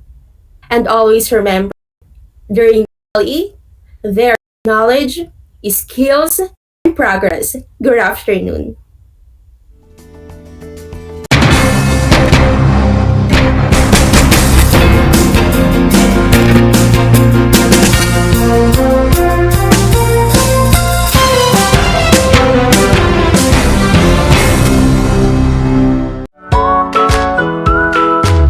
Good morning, grade 5 learners. How are you today? Welcome to Aral TarlakHenyo here on RTV Tarlac Channel 26. Simulcast over DCTC, Radyo Pilipino, Tarlac. I am Sir Joshua Evaristo, your teacher broadcaster, aiming to give you another fun-filled learning experience, serving you with the different skills learn and have fun together.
Alam niyo ba na ang salitang yoyo at ang makabagong bersyon nito ay naimbento ng isang Pilipinong nagngangalang Pedro Flores?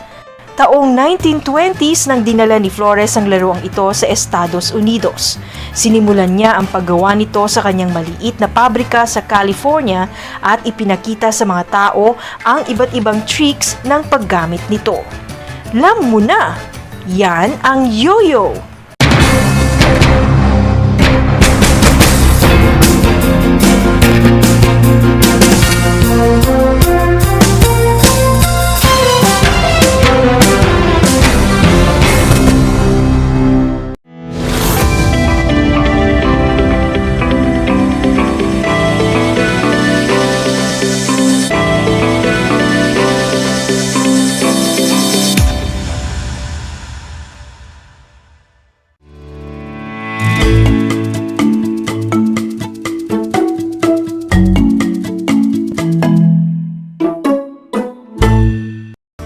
Welcome sa ating Aral TarlakHenyo ng Schools Division of Tarlac Province dito sa RTV Tarlac, Channel 26, sumasayang papawid sa DCTZ 828, Radyo Pilipino Tarlac. Magandang hapon sa ating lahat, lalong-lalo na sa mga mag-aaral ng Alternative Learning System. Kumusta na kayo sa oras na ito? Sana'y nasa maayos kayong kalagayan.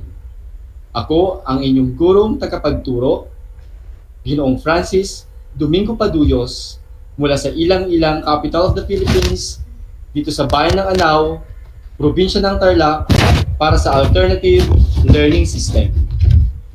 Makakasama ninyo ng 25 minuto upang hihatid sa inyo ang bagong aralin. Sana ay mabigyan ko kayo ng mga butil ng kaalaman na magsisilbing gabay at inspirasyon nyo sa buhay. Ihanda ang ating mga sarili, humanap ng magandang lugar kung saan kayo ay komportable sa inyong pakikinig. Siguraduhin hawak ninyo ang inyong module, sagutang papel at panulat. Bago tayo dumako sa ating aralin, balikan muna natin ang mahalagang impormasyon na inyong natutunan sa nakalipas na episode bilang 46 na tinalakay ni Teacher Broadcaster Joel B. Galisa. Handa na ba kayo? Alam kong handa na kayo. Kaya tara, simulan na natin. Saan natin may uugnay ang mga sumusunod na salita gaya ng wika, damdamin, puna, positibo, negatibo at ugali? Tumpak, ang mga salitang ito ay ginagamit natin sa pakikipagkomunikasyon o sa tuwing nagpapahayag tayo ng ating saloobin kung tayo ay nakikipag-usap. Ito ay tumutukoy sa layon upang hindi ipahiya ang tao, kundi upang palakasin ang loob o kaya ay upang maiwasto ang isang pangit na katangian o ang isang kahinaan. Ito ay tinatawag na konstruktibong kritisismo. Mahusay! Binigyan din sa nakalipas na episode na ang wika ang daluyan ng komunikasyon ng ating iniisip at damdamin. Dapat angkop sa lugar o uri ng kausap ang ating ginagamit na mga salita.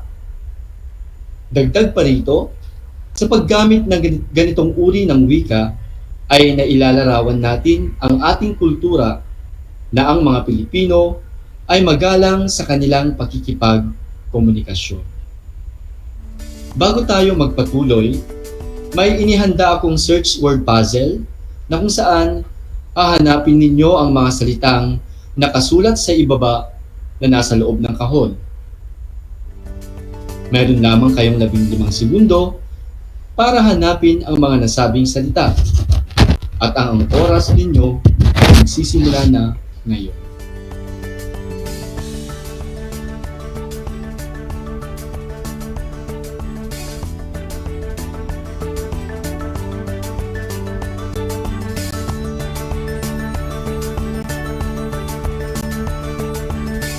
Tignan natin kung nahanap nyo lahat ang mga salita na nasa loob ng kahon.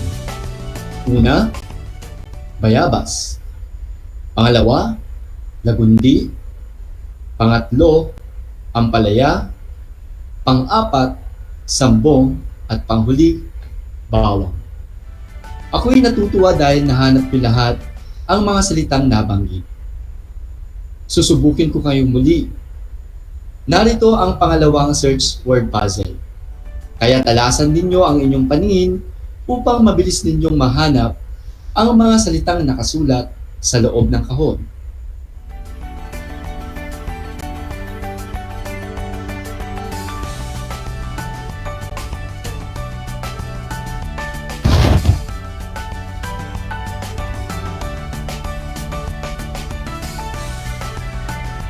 Suriin natin ang inyong mga sagot. Una, diabetes. Pangalawa, ubo.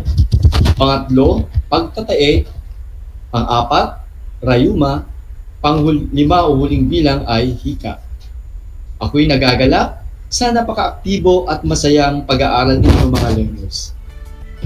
Base sa nakalipas ninyong gawain, ano ang napansin ninyo sa mga salita na nasa unang search word puzzle? Magaling! Ito ay mga halamang gamot. E ano naman ang napansin nyo sa mga salitang nasa pangalawang search word puzzle? Tama, ito ay mga karamdaman. Ang dalawang search word puzzle na inyong sinagutan ay may kaugnayan sa ating pag-aaralan ngayon. May ideya na ba kayo kung ano ito?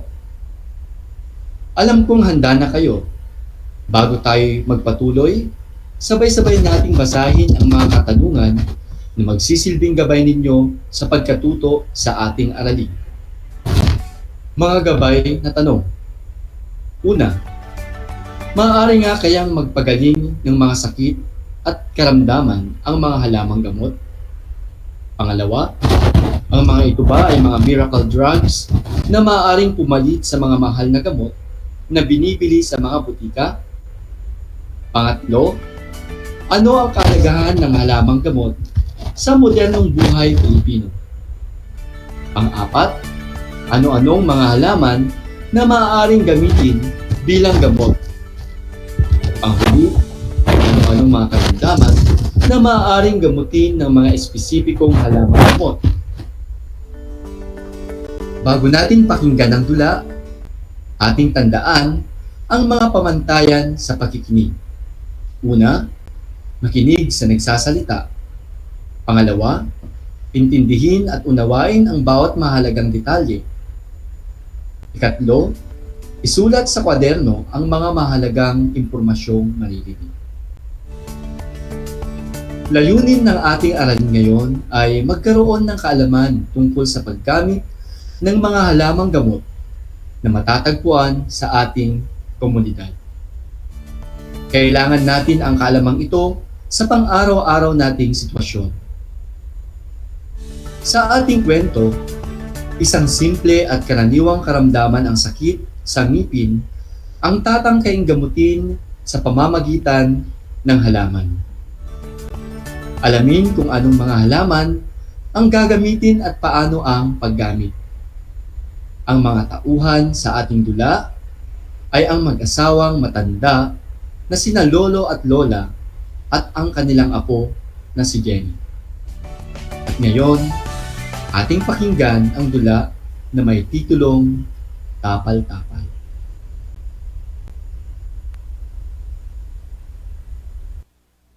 Episode bilang 47. Titulo, Tapal-Tapal. Aray! Aray! Oh, Jenny, anong iniiyak mo riyan? Bata ka. Abay tanghali na hindi ka ba papasok? Lolo, ang sakit ng ngipin ko, aray. Ano?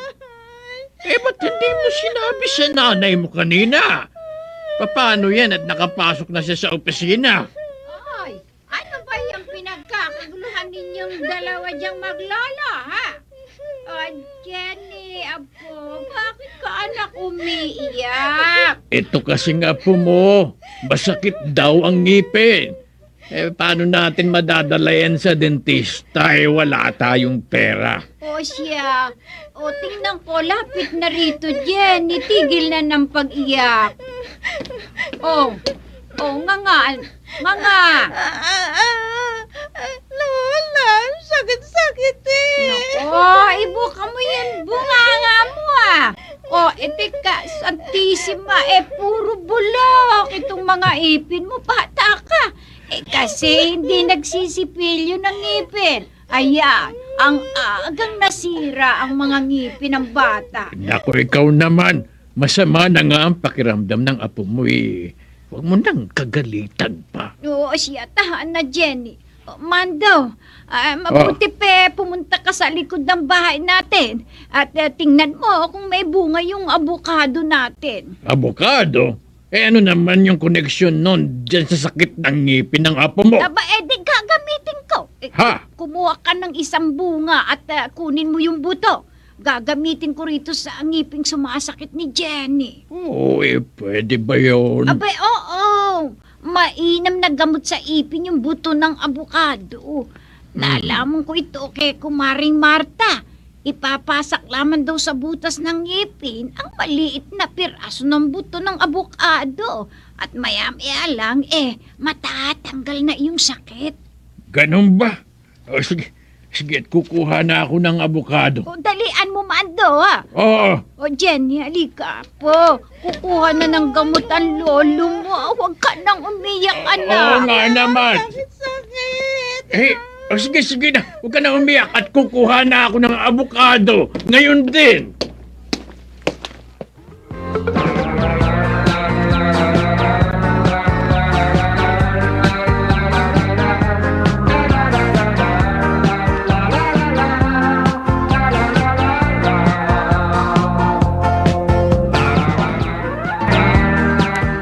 Nako, wala palang bunga yung puno natin ng abukado. Paano na yan? Hindi matatanggal ang sakit ng ngipin ng apo mo hanggat hindi dinadala yan sa dentista. Nako, sige, kung walang abukado, Mando, kumuha ka na lamang ng bawang yan sa kusina. Dali ka. Bawang? Pwede bang ipanggamot yun? Pwede rin. Dalian mo. At saka, dalhin mo tuloy yung maliit na kutsilyo para ipanghiwa niyang bawang. Ikaw talaga, sigurado ka ba dyan sa ginagawa mo ha? Baka naman lalong sumakit ang ngipin niyang apo mo. Baka mamagapang gilagid niyan. Oo, ako ang bahala. Siyempre pa, alam ko kung makakagamot o hindi ang sinasabi ko. Sige na't kumuha ka na. Hindi ko lang mabitiwan itong si Janet iyak ng iyak. Ito nga't nasa kandungan ko na nakahiga ang bata. Bawang? Ay, nako. Napapagod na ako sa kauutos mo. Sige na, wala nang reklamo. O, Jenny, apo, masakit pa ba ipin mo? Wala, sakit-sakit pa po. O siya, anak at gagamutin natin. Mando, dalian mo, Mando. Iniisip ko lang kasi. Bawang. Naku, sige na, kukunin ko na. Pero wag mo akong aapurahin at baka sumakit ang rayuma ko.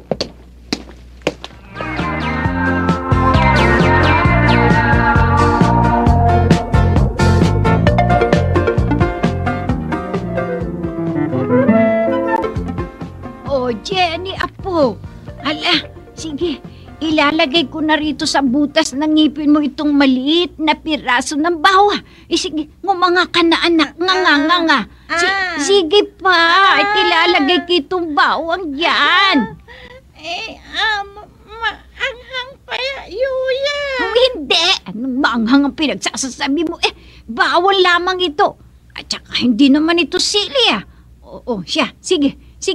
Yan, nailagay na natin. O siya, sige, humiga ka na ng maayos dito sa sopa. Abe, ako'y na nangangawit na sa iyo mataba ka namang masyado. O siya, sige, maya-maya lang, mawawala na yung sakit ng ipin mo. Mabuti pa, Jenny, apo, matulog ka na. Ay, sige po, Yoya.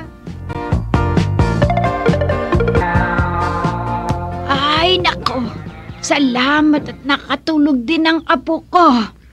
Tinay, matanong nga kita. Kanina mo naalaman na pwedeng ipanggamot ang buto ng abukado o ang bawang sa sakit ng ngipin. Ikaw, Mando, malayo ka sa balita Palapitin mo nga ako. Bakit ba, ha? Alam mo, marami akong natutunan dyan kay Kumaring Marta. Ang dami niyang alam na sakit na maaaring gamutin ng mga halaman. Siya nga ba? Ay, tingnan mo nga naman yung Kumaring Marta mo. Teka, saan naman niya nakuha ang abilidad niyang yan? Abay, hindi mo ba alam? Yung namatay na ina ni Kumaring Marta, nanggagamot yun. Talaga? Oo, at ang iba pa niyang nalalaman, natututunan niya sa informal niyang pag-aaral mula sa herbalista na naimbita niya sa barangay ba. Alam mo naman si Kumaring Marta miyembro ng ating barangay. Oo nga, pero ano nga yung sinabi mo? Herbalista. Ano yun? Oo, yun.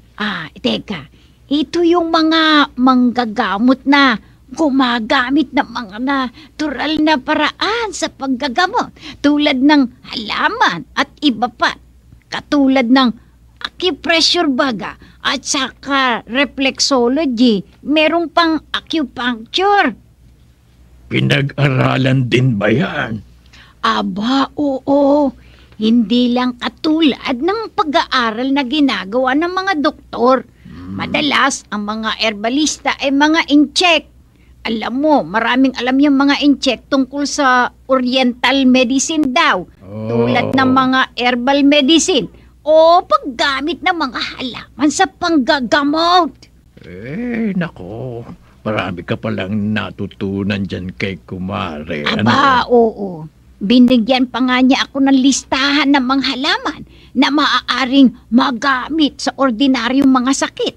Alam mo, ang ginagamit ng mga tao nung araw ay puro halaman lamang. At saka alam mo bang sa baryo at probinsya ay halos mga halaman lamang ang ginagamit sa paggagamot. Oh, sige, kumbinsido na ako.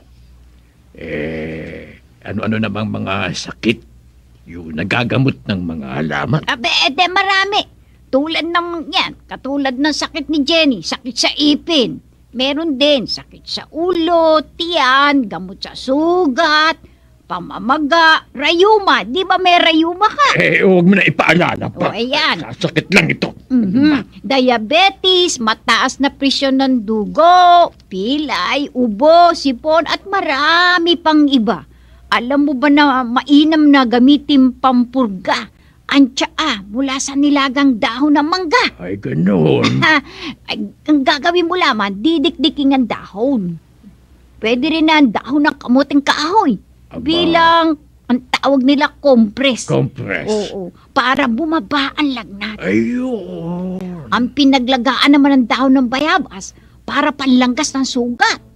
At ang ikbo para sa sakit ng tiya. Ang tsaa mula sa nilagang balat ng puno ng sampalok para sa ubo at hika. Mabuti wala kang hika, Mando. At ang kamatsili para sa din matunawan sa pagkain. Naku, marami. Alam mo, maraming sakit ang maaaring magamot ng mga halaman. Maraming ka. Total, nabanggit mo itong rayuma ko. Ano naman kayang halaman ang pwede rito? Kung minsan halos hindi na ako makalakad kapag sinusumpong itong rayuma ko. Halika rito. Halika, tingnan nating dalawa kung anong maaaring ipanggamot niya sa rayuma mo. Talagang matanda ka na. May rayuma ka ako, wala akong rayuma. Teka, meron akong listahan ng mga halamang gamot. Pati na ang makaramdamang pwedeng gamutin. Sige, tingnan natin. At nang magamot mo itong rayuma ko. Siya, sige, yung lamang pala. Halika naman. Tara.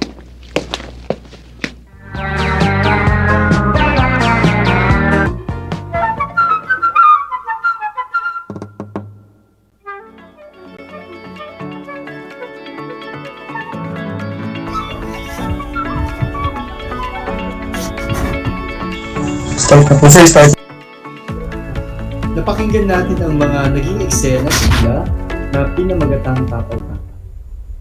Naging epektibo ba ang ginagamit o ginamit sa panggagamot? Tama. Naging epektibo dahil nawala ang sakit ng ngipin ni Jenny at siya ay nakatulog. Ang natural na paggagamot ay napatunayan na ng madaming pag-aaral na epektibo.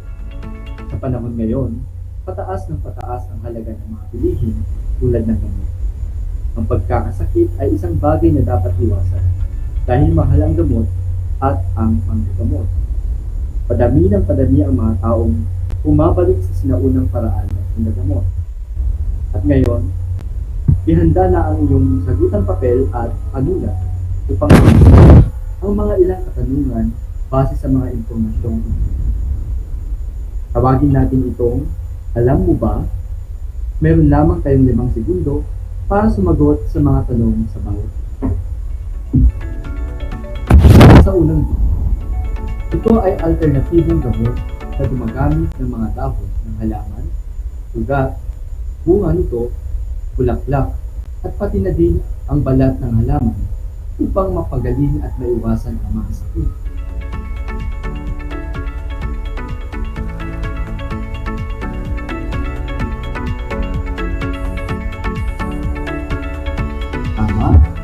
Halamang gamot o herbal medicine. Ano naman ang tawag sa mga manggagamot na gumagamit ng natural na paraan ng paggagamot tulad ng halaman at iba pa?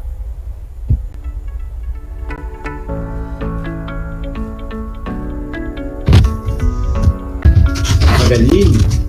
Herbalista ang tawag dito. Sa pagpapatuloy natin sa ating aralin, tuklasin natin ang mga halaman na mayroong bisang mapagpagaling, makapagpagaling, at ang mga karamdamang kanilang pinapagaling.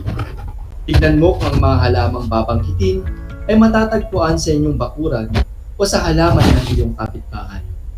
Ang kaalamang ito ay magagamit mo kapag ikaw o kahit sino mang kasapi ng iyong pamilya ang nagkasakit. Makikita sa talaan sa ibaba ang mga ilan sa mga halamang gamot at kung ano-anong mga karamdaman ang maaari nilang pagalingin. Kalamansi para sa beke, nyug-nyogan para sa askaris, bayabas para sa pagtatae, lagundi kung may hika ka, sambong para sa sakit ng ulo, akapulko naman para sa may buni, namong Maria para sa may kabag, bawang sa mga may high blood pressure o mataas na presyon ng dugo, yerba buena naman para sa rayuma, at tsaang gubat para sa pananakit ng tiyan. Nalaman ninyo ang ilan sa mga halamang gamot, kung ano-anong mga karamdaman ang maaari nilang pagalingin. Ngayon, para sa pangalawang gawain, tawagin natin itong Sagot Kita. Una, mainam na gamot sa ngipin ay buto ng blanc o blanc. Tumpak, ito ay buto ng abukado o bawang. Pangalawa, ang dahon ng blanc ay mainam na pangpurga sa tiyan. Mahusay, dahon ng mangga. Pangatlo, ang pinaglagaan naman ng dahon ng blanc ay para sa panghugas sa sugat at epektibo sa sakit ng tiyan. Magaling, dahon ng bayabas.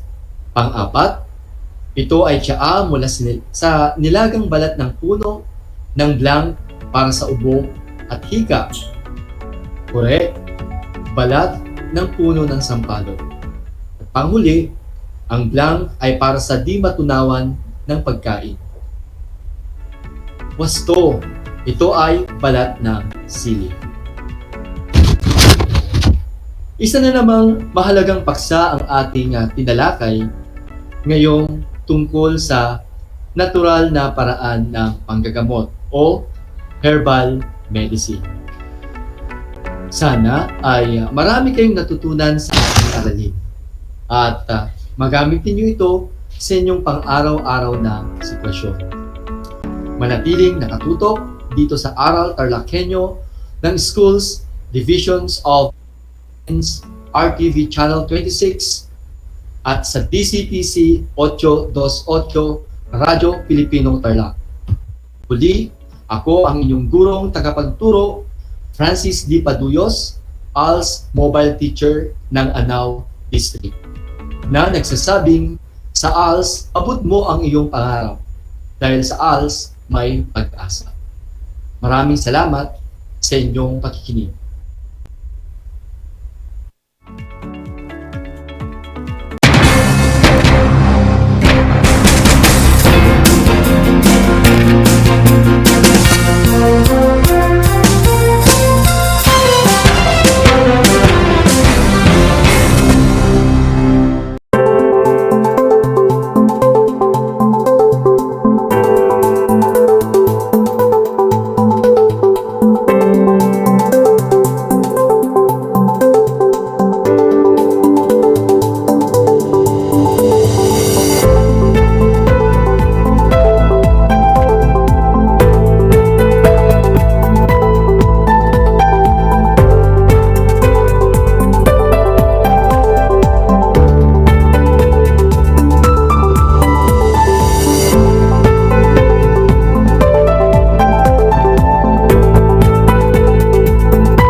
niyo ba na ang jeep ay ang pinakasikat na uri ng transportasyon sa Pilipinas? May nagsasabi na ang pangalang jeep ay hango sa salitang jeepy na ang ibig sabihin ay general purpose or government purpose na naglalarawan ng military jeep na ginamit noong World War II. Pagkatapos ng digmaan, iniwan na ng mga sundalong Amerikano ang libu-libong jeep sa kalsada ng Maynila. Ang matibay at makulay na jeepney nga raw ay truly mestizo dahil sa half local at half foreign na katangian nito. Alam nyo na, yan ang jeepney. Gutom ka ba sa impormasyon? May namiss ka bang subject at leksyon? Gusto mo bang alalahanin ang nakaraan o dagdagan ang iyong kaalaman? Lahat yan alamin natin because the professor is in. Professor on air and online. Kasama si Professor Willie Perez. Isang oras na kaalaman, isang oras na makabuluhan. Professor on air. Mamangha at tumawa sa mga tips at trivia. Sa gabay at tanong, sagot ka rin niya. Professor on air and online. Kasama si Professor Willie Perez. Tuwing Sabado, alas 10 hanggang alas 11 ng umaga. Mapapakinggan sa Radyo Pilipino at mapapanood sa RTV Tarlac Channel 26. Professor on Air.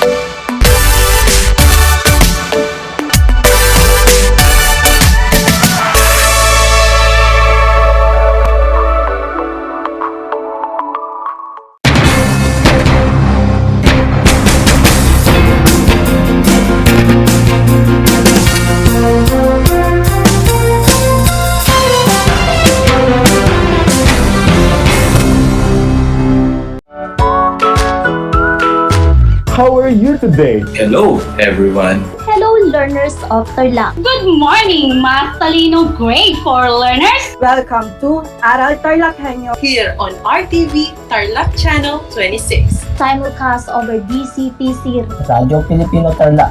I'm Sir Glenn, your teacher broadcaster. Broadcasting live here at Paniki Tarlac. Remotely here in Concepcion, Tarlac. Live here at Barangay Pedro Elquines, Mayantok, Tarlac. Broadcasting live from Ramos National High School. Your anchor teacher today for grade 9 mathematics. your partner in education this time of pandemic.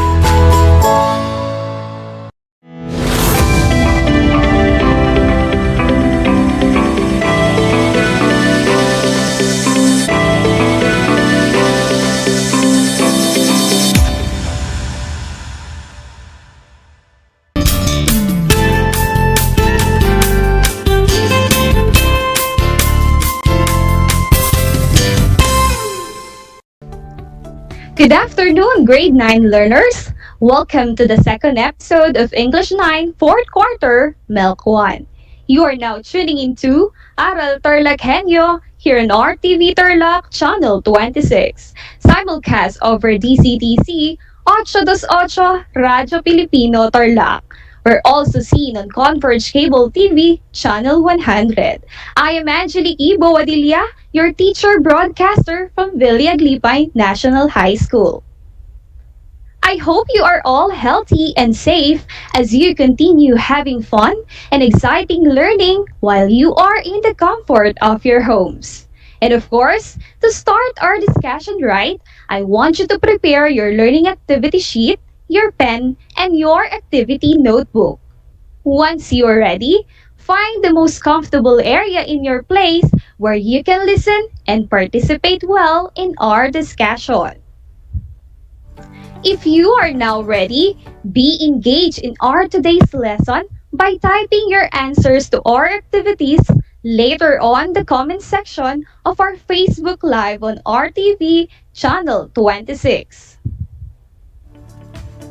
Last episode, Teacher Luigi S. Carmen discussed with you the topic about judging the relevance and worth of ideas. From his discussion, what are the characteristics of a good information?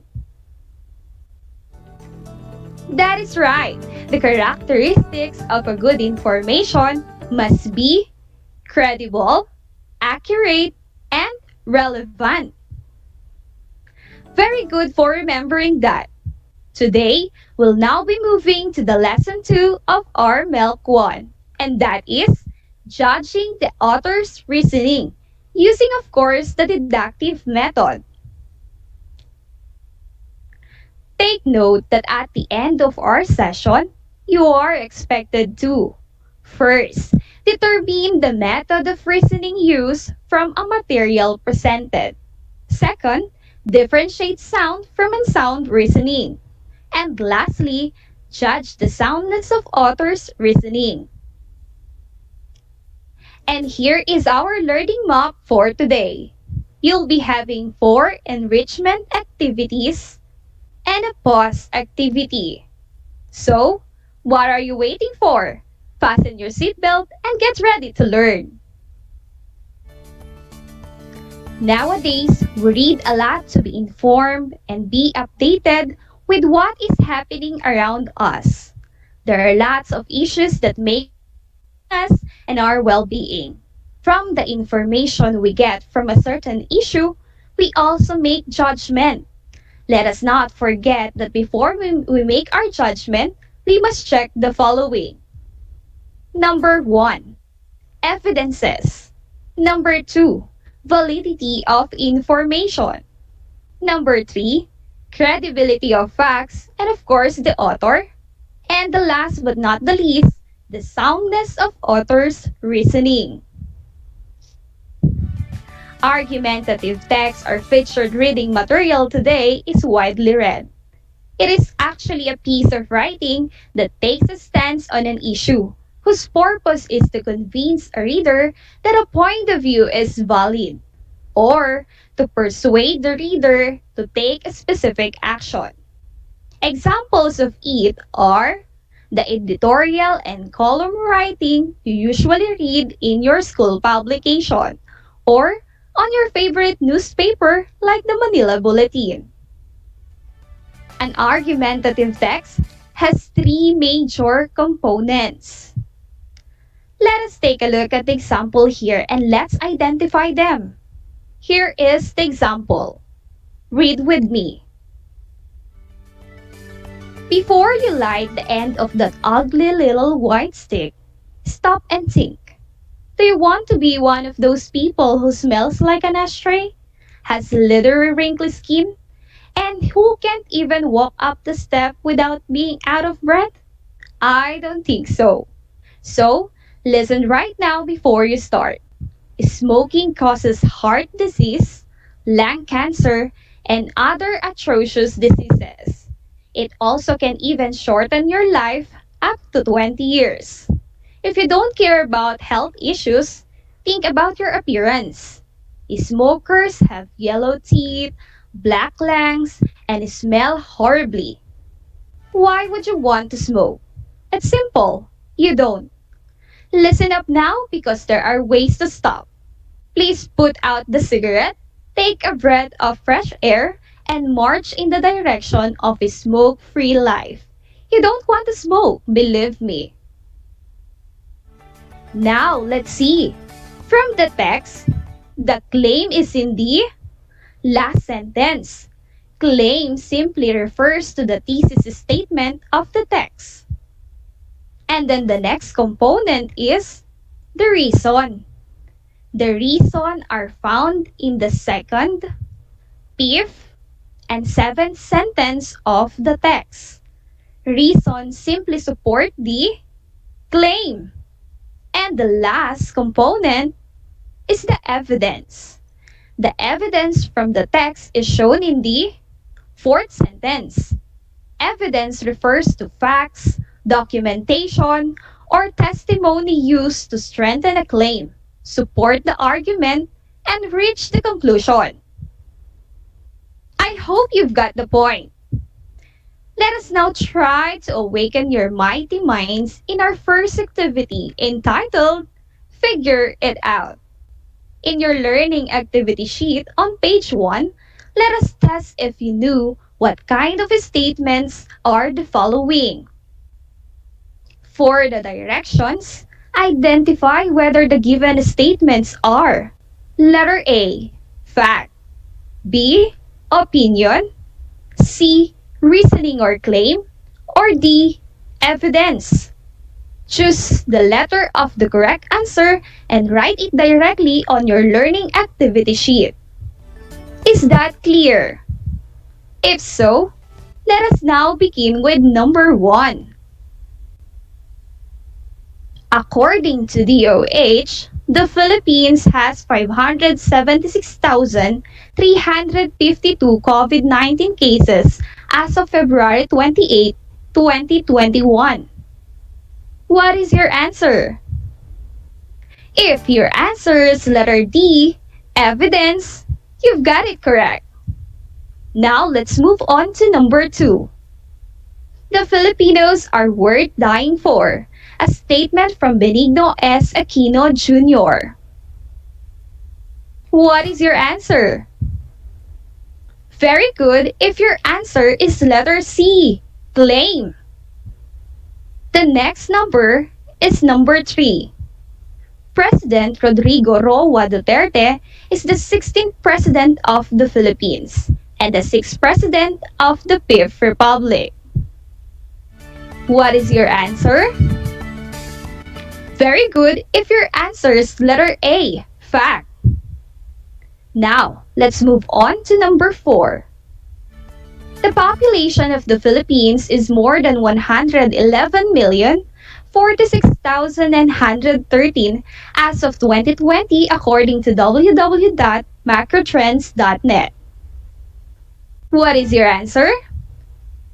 Exactly! The answer is letter A again, fact. And the last number for this activity is number 5. I believe COVID-19 is the worst virus of all time. What is your answer? If your answer is letter B, opinion, very good, my grade 9 students. Did you get a perfect score? If you did, good job. If not, don't worry, we still have another set of exciting activities for you. Remember that a good argument is supported with well-organized reasons and evidences. The focus of our discussion today is the deductive reasoning and identifying the soundness of author's argument. And for you to understand our lesson, let's first define the terms. And the first one is deductive reasoning. Let us take a look at this example. One of our customers is unhappy with his experience.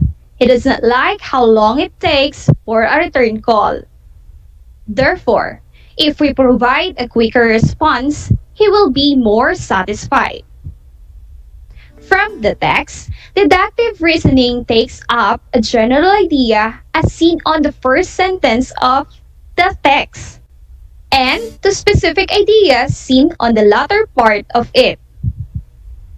It is also referred to as the top-down thinking. Got it? If yes, wow, that's incredible. This time, let us practice what you learned.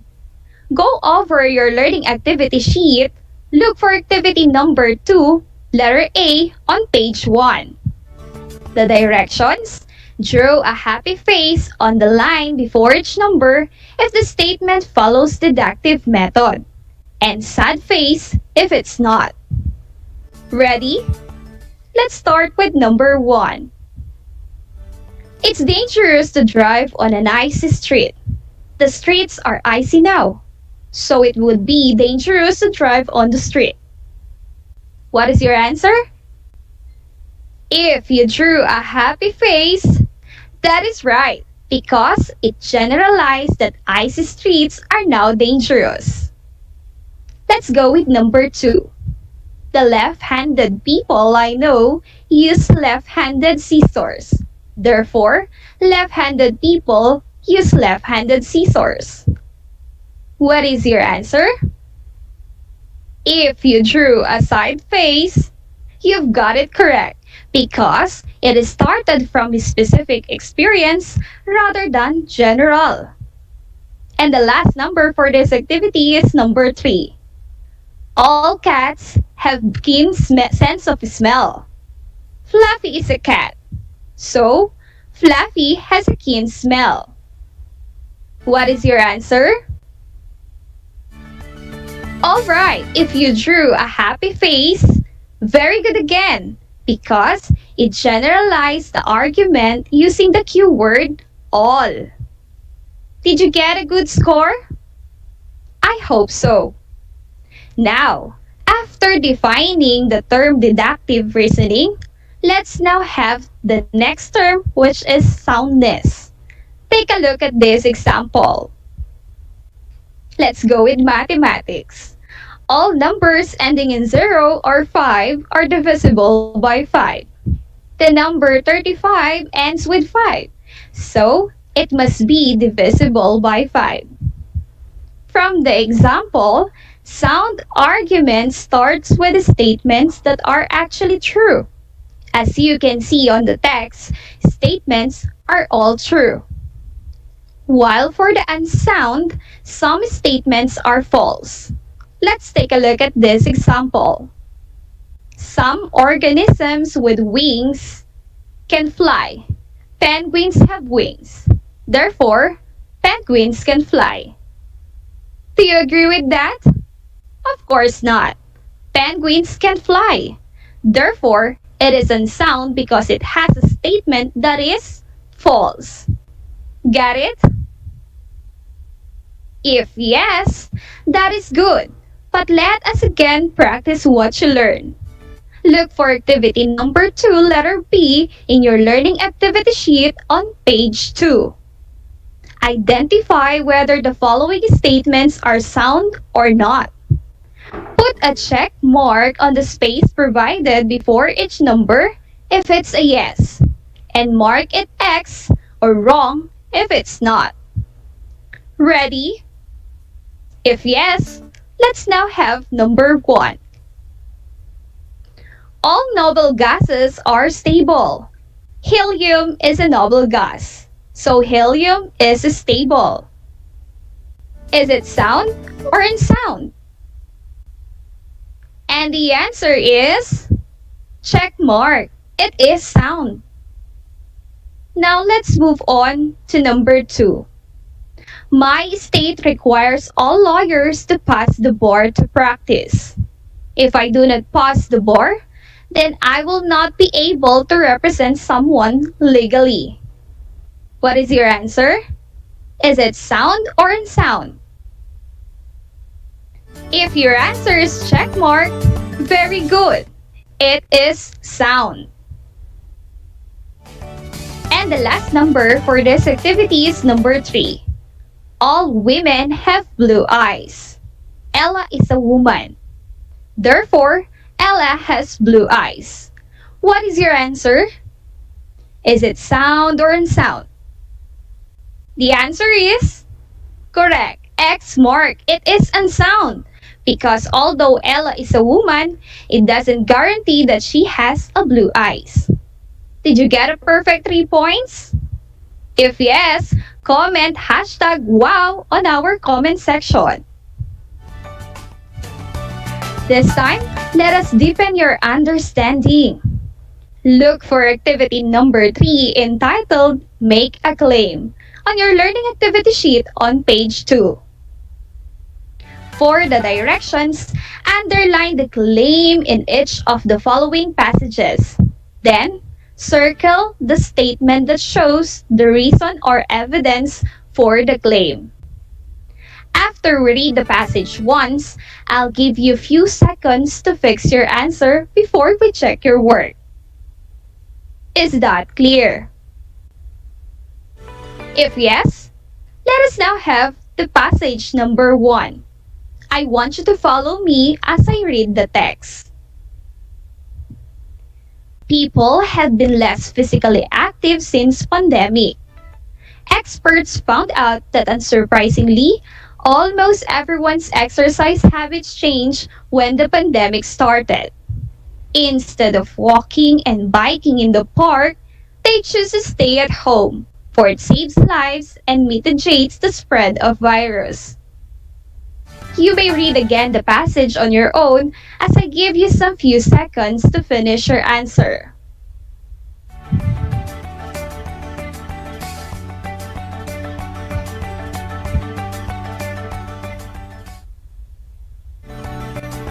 All right. Are you done? If yes, let us now check your work. And the underlined claim in our passage number 1 is very good. People have been less physically active since pandemic. And the encircled reason is correct. Almost everyone's exercise habits changed when the pandemic started. Instead of walking and biking in the park, they choose to stay at home. Did you get it right? If yes, good job. And for those who did not, don't worry. We still have passage number 2. Now let's have passage number 2. Read with me. As of 2018, the Universal Healthcare Scheme protected an estimated 98% of the Philippines' population. This came very close to achieving the target of universal healthcare coverage. Insurance is more important than ever in the light of the COVID-19 pandemic and the recent calamities in the Philippines. I will now give you a few seconds to finish your answer. You may read again the passage on your own if you want.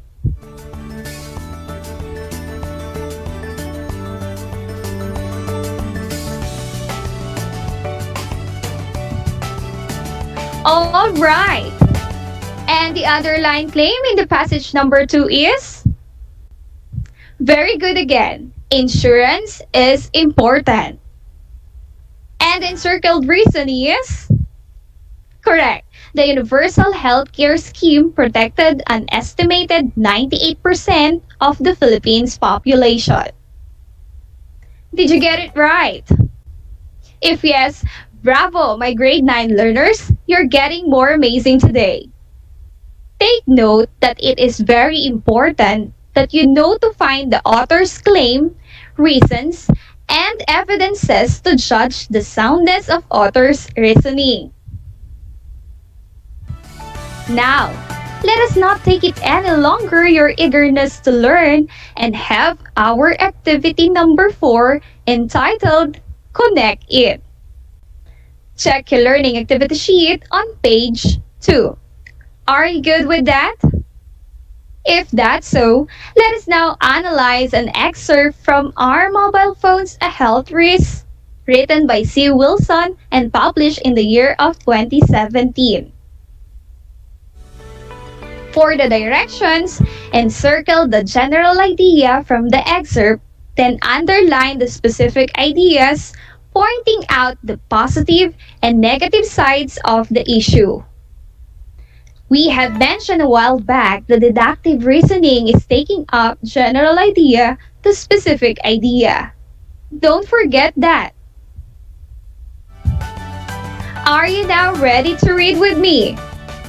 If yes, let us now read the text. Mobile phone usage has increased 67% in the last 5 years, with 1 in every 5 adults owning a smartphone. Obviously, mobile phones are making our lives much more convenient with an instant connection to friends, family, and the internet. However, these mobile devices emit a radio frequency radiation which is claimed to be possibly harmful to health and can cause brain tumors. You may read again the text on your own as I give you some time to finish your answer.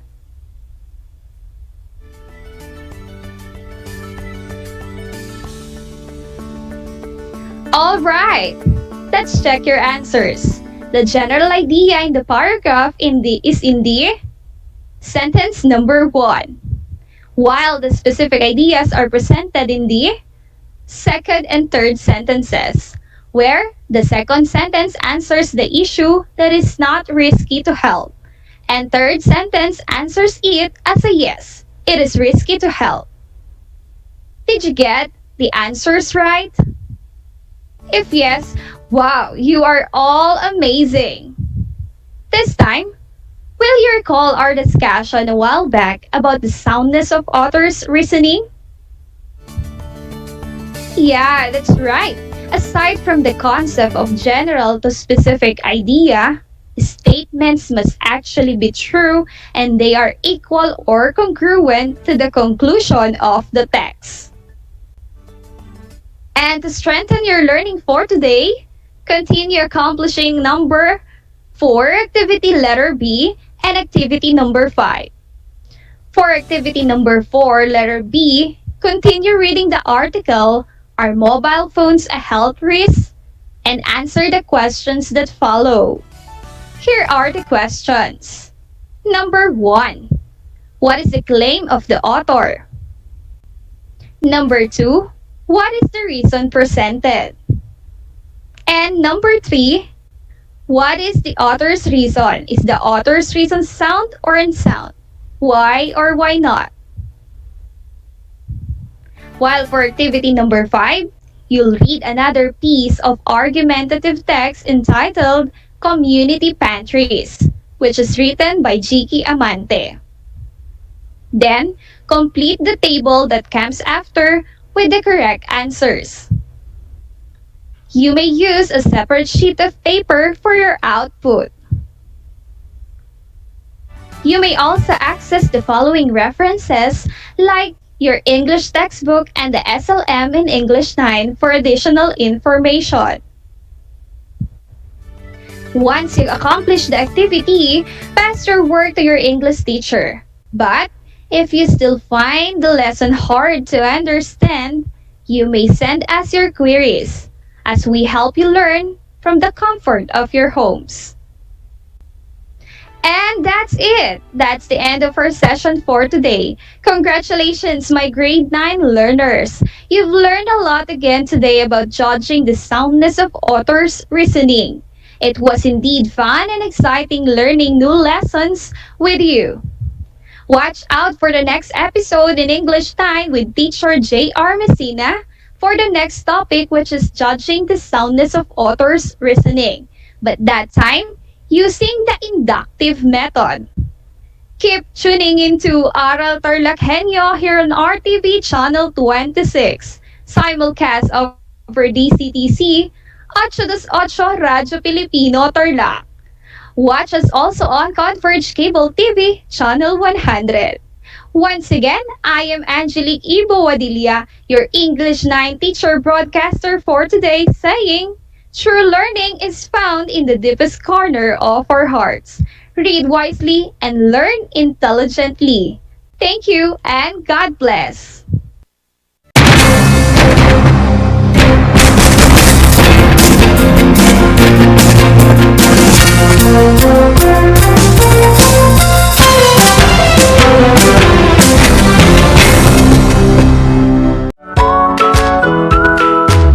Good morning, grade 5 learners. How are you today? Welcome to Aral TarlakHenyo here on RTV Tarlac, Channel 26. Simulcast over DCTC, Radyo Pilipino, Tarlac.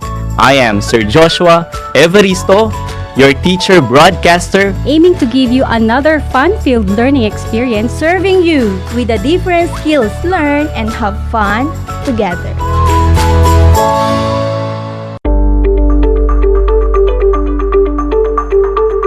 Sa pagnanais na mapigilan ng ating pamahalaan ang pagdami ng bilang ng mga kaso ng COVID-19, binuo ang One Hospital Command Center o OHCC upang mas mabilis na matugunan ang medikal na pangangailangan ng ating mga kababayan. Bukas ang OHCC 24 oras araw-araw. Tumawag lamang sa mga hotline nito sa 0919-977-3333 o 0915-777-7777 o 02-886-50500. Maaari ring i-download ang Pure Force Citizens app sa Android o iOS upang mabilis na matugunan ang sinumang nangangailangan. Layon din ng OHCC na maiwasang mapuno ang kapasidad ng bawat ospital. Kaya't kung ikaw ay kinakailangang tumawag sa OHCC, mabibigyan ka ng libreng preliminary consultation. Para sa mga nangangailangan ng emergency quick response, makikipag-ugnayan ang OHCC sa DOH Bed Tracker at sa mga ospital upang makahanap agad ng pinakamalapit na bakanteng ospital. Ang transportasyon o ambulansya naman ng ospital na inirefer ng OHCC sa pasyente ang siyang susundo sa bahay nito. Kaya't kapag ikaw ay nakakaranas ng anumang sintomas ng COVID-19 o nangangailangan ng agarang tulong medikal, tumawag lamang sa OHCC at handa silang tumulong sa lahat ng oras.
Alam niyo ba na ang Pilipinas ay mayroong 7,641 islands? Mula sa bilang na 7,107 islands, nadagdagan ito ng 534 na isla noong 2017. Tanging 2,000 lamang sa mga islang ito ang natitirhan. Alam niyo na! Yan ang mga isla sa Pilipinas.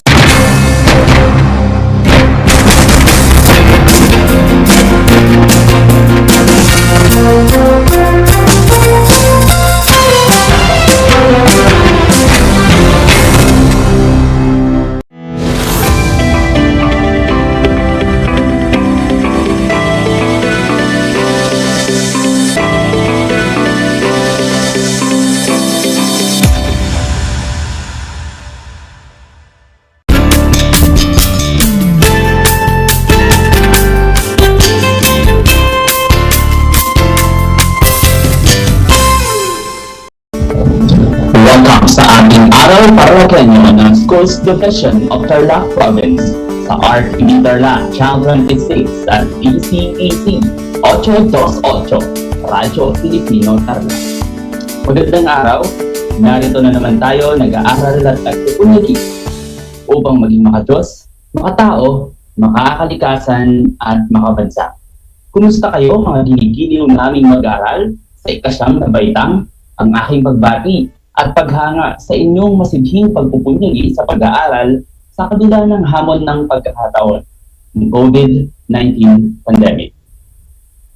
Ako ang inyong guro sa Araling Panlipunan 9, Ginoong Louie Nilio Blanco, broadcasting live mula dito sa Villa Aglipay, San Jose, Tarlac. Narito ako upang samahan kayong maunawaan ang nilalaman ng ating aralin sa araw na ito. Bago pa man tayo magsimula ay narito ang ilang mga paalala.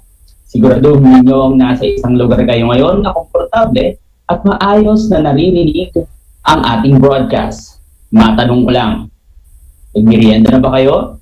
Kung oo, mabuti naman dahil narapat lamang na may naman ang ating tiyan upang aktibo tayong makibahagi sa ating talakayan sa araw na ito. Sa puntong ito ay nais kong kunin nyo ang module sa Araling Panlipunan 9 para sa ikawalong linggo sa ika-4 na markahan na may pamagat na ugnayan at patakarang panlabas na nakatutulong sa Pilipinas.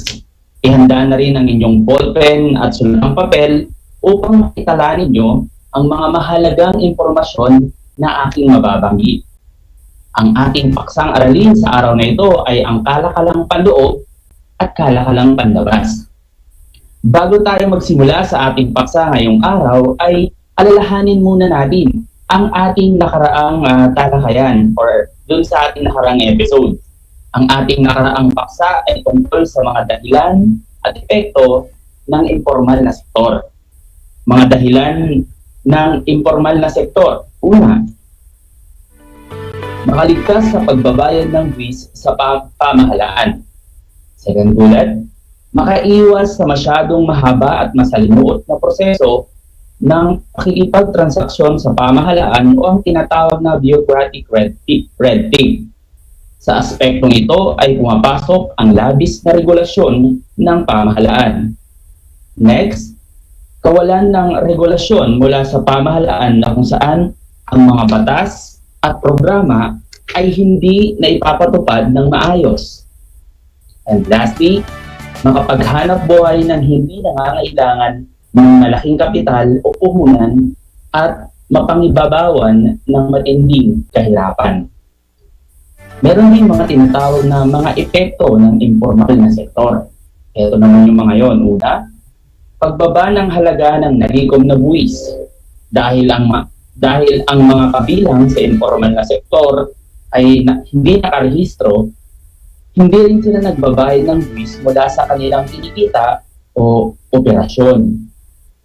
Pangalawa, banta sa kapakanan ng mga mamimili dahil ang mga bumubuo sa informal na sektor ay hindi rehistrado at hindi sumusunod ayon sa itinalaga ng batas tungkol sa kanilang operasyon. Maaaring ang mga produkto o serbisyo ay hindi pasado sa quality control o hindi pasok sa standard. And ang panghuli, paglaganap ng mga illegal na gawain. Dahil sa kagustuhan na kumita ng mabilis, ang mga tao ay nag-uudyok na pumasok sa informal na sektor na kung saan minsan ay ang mga gawain illegal o labag sa batas. Yan ay ilan lamang sa ating mga natutunan sa ating nakaraang episode. At sa tingin ko nga, ngayon, sa palagay ko ay handa na kayo sa ating bagong paksa sa araw na ito. Inaasahan na sa pagtatapos ng talakayan na ito ay inyong masusuri ang mga ekonomikong ugnayan at patakarang panlabas na nakatutulong sa Pilipinas. Sa lahat po ng mga magulang at mag-aaral na sa ikasyam na bitang na nanonood at nakikinig ngayon sa ating broadcast ay maaari po kayong magtanong sa pamamagitan ng Facebook Live. Pwede kayong mag-send sa akin sa Messenger sa facebook.com@louismilio.co or mag-send ng mensahe sa akin na 0933-0793-892 or dito mismo sa ating Facebook Live sa RTV Tarlac Channel 26.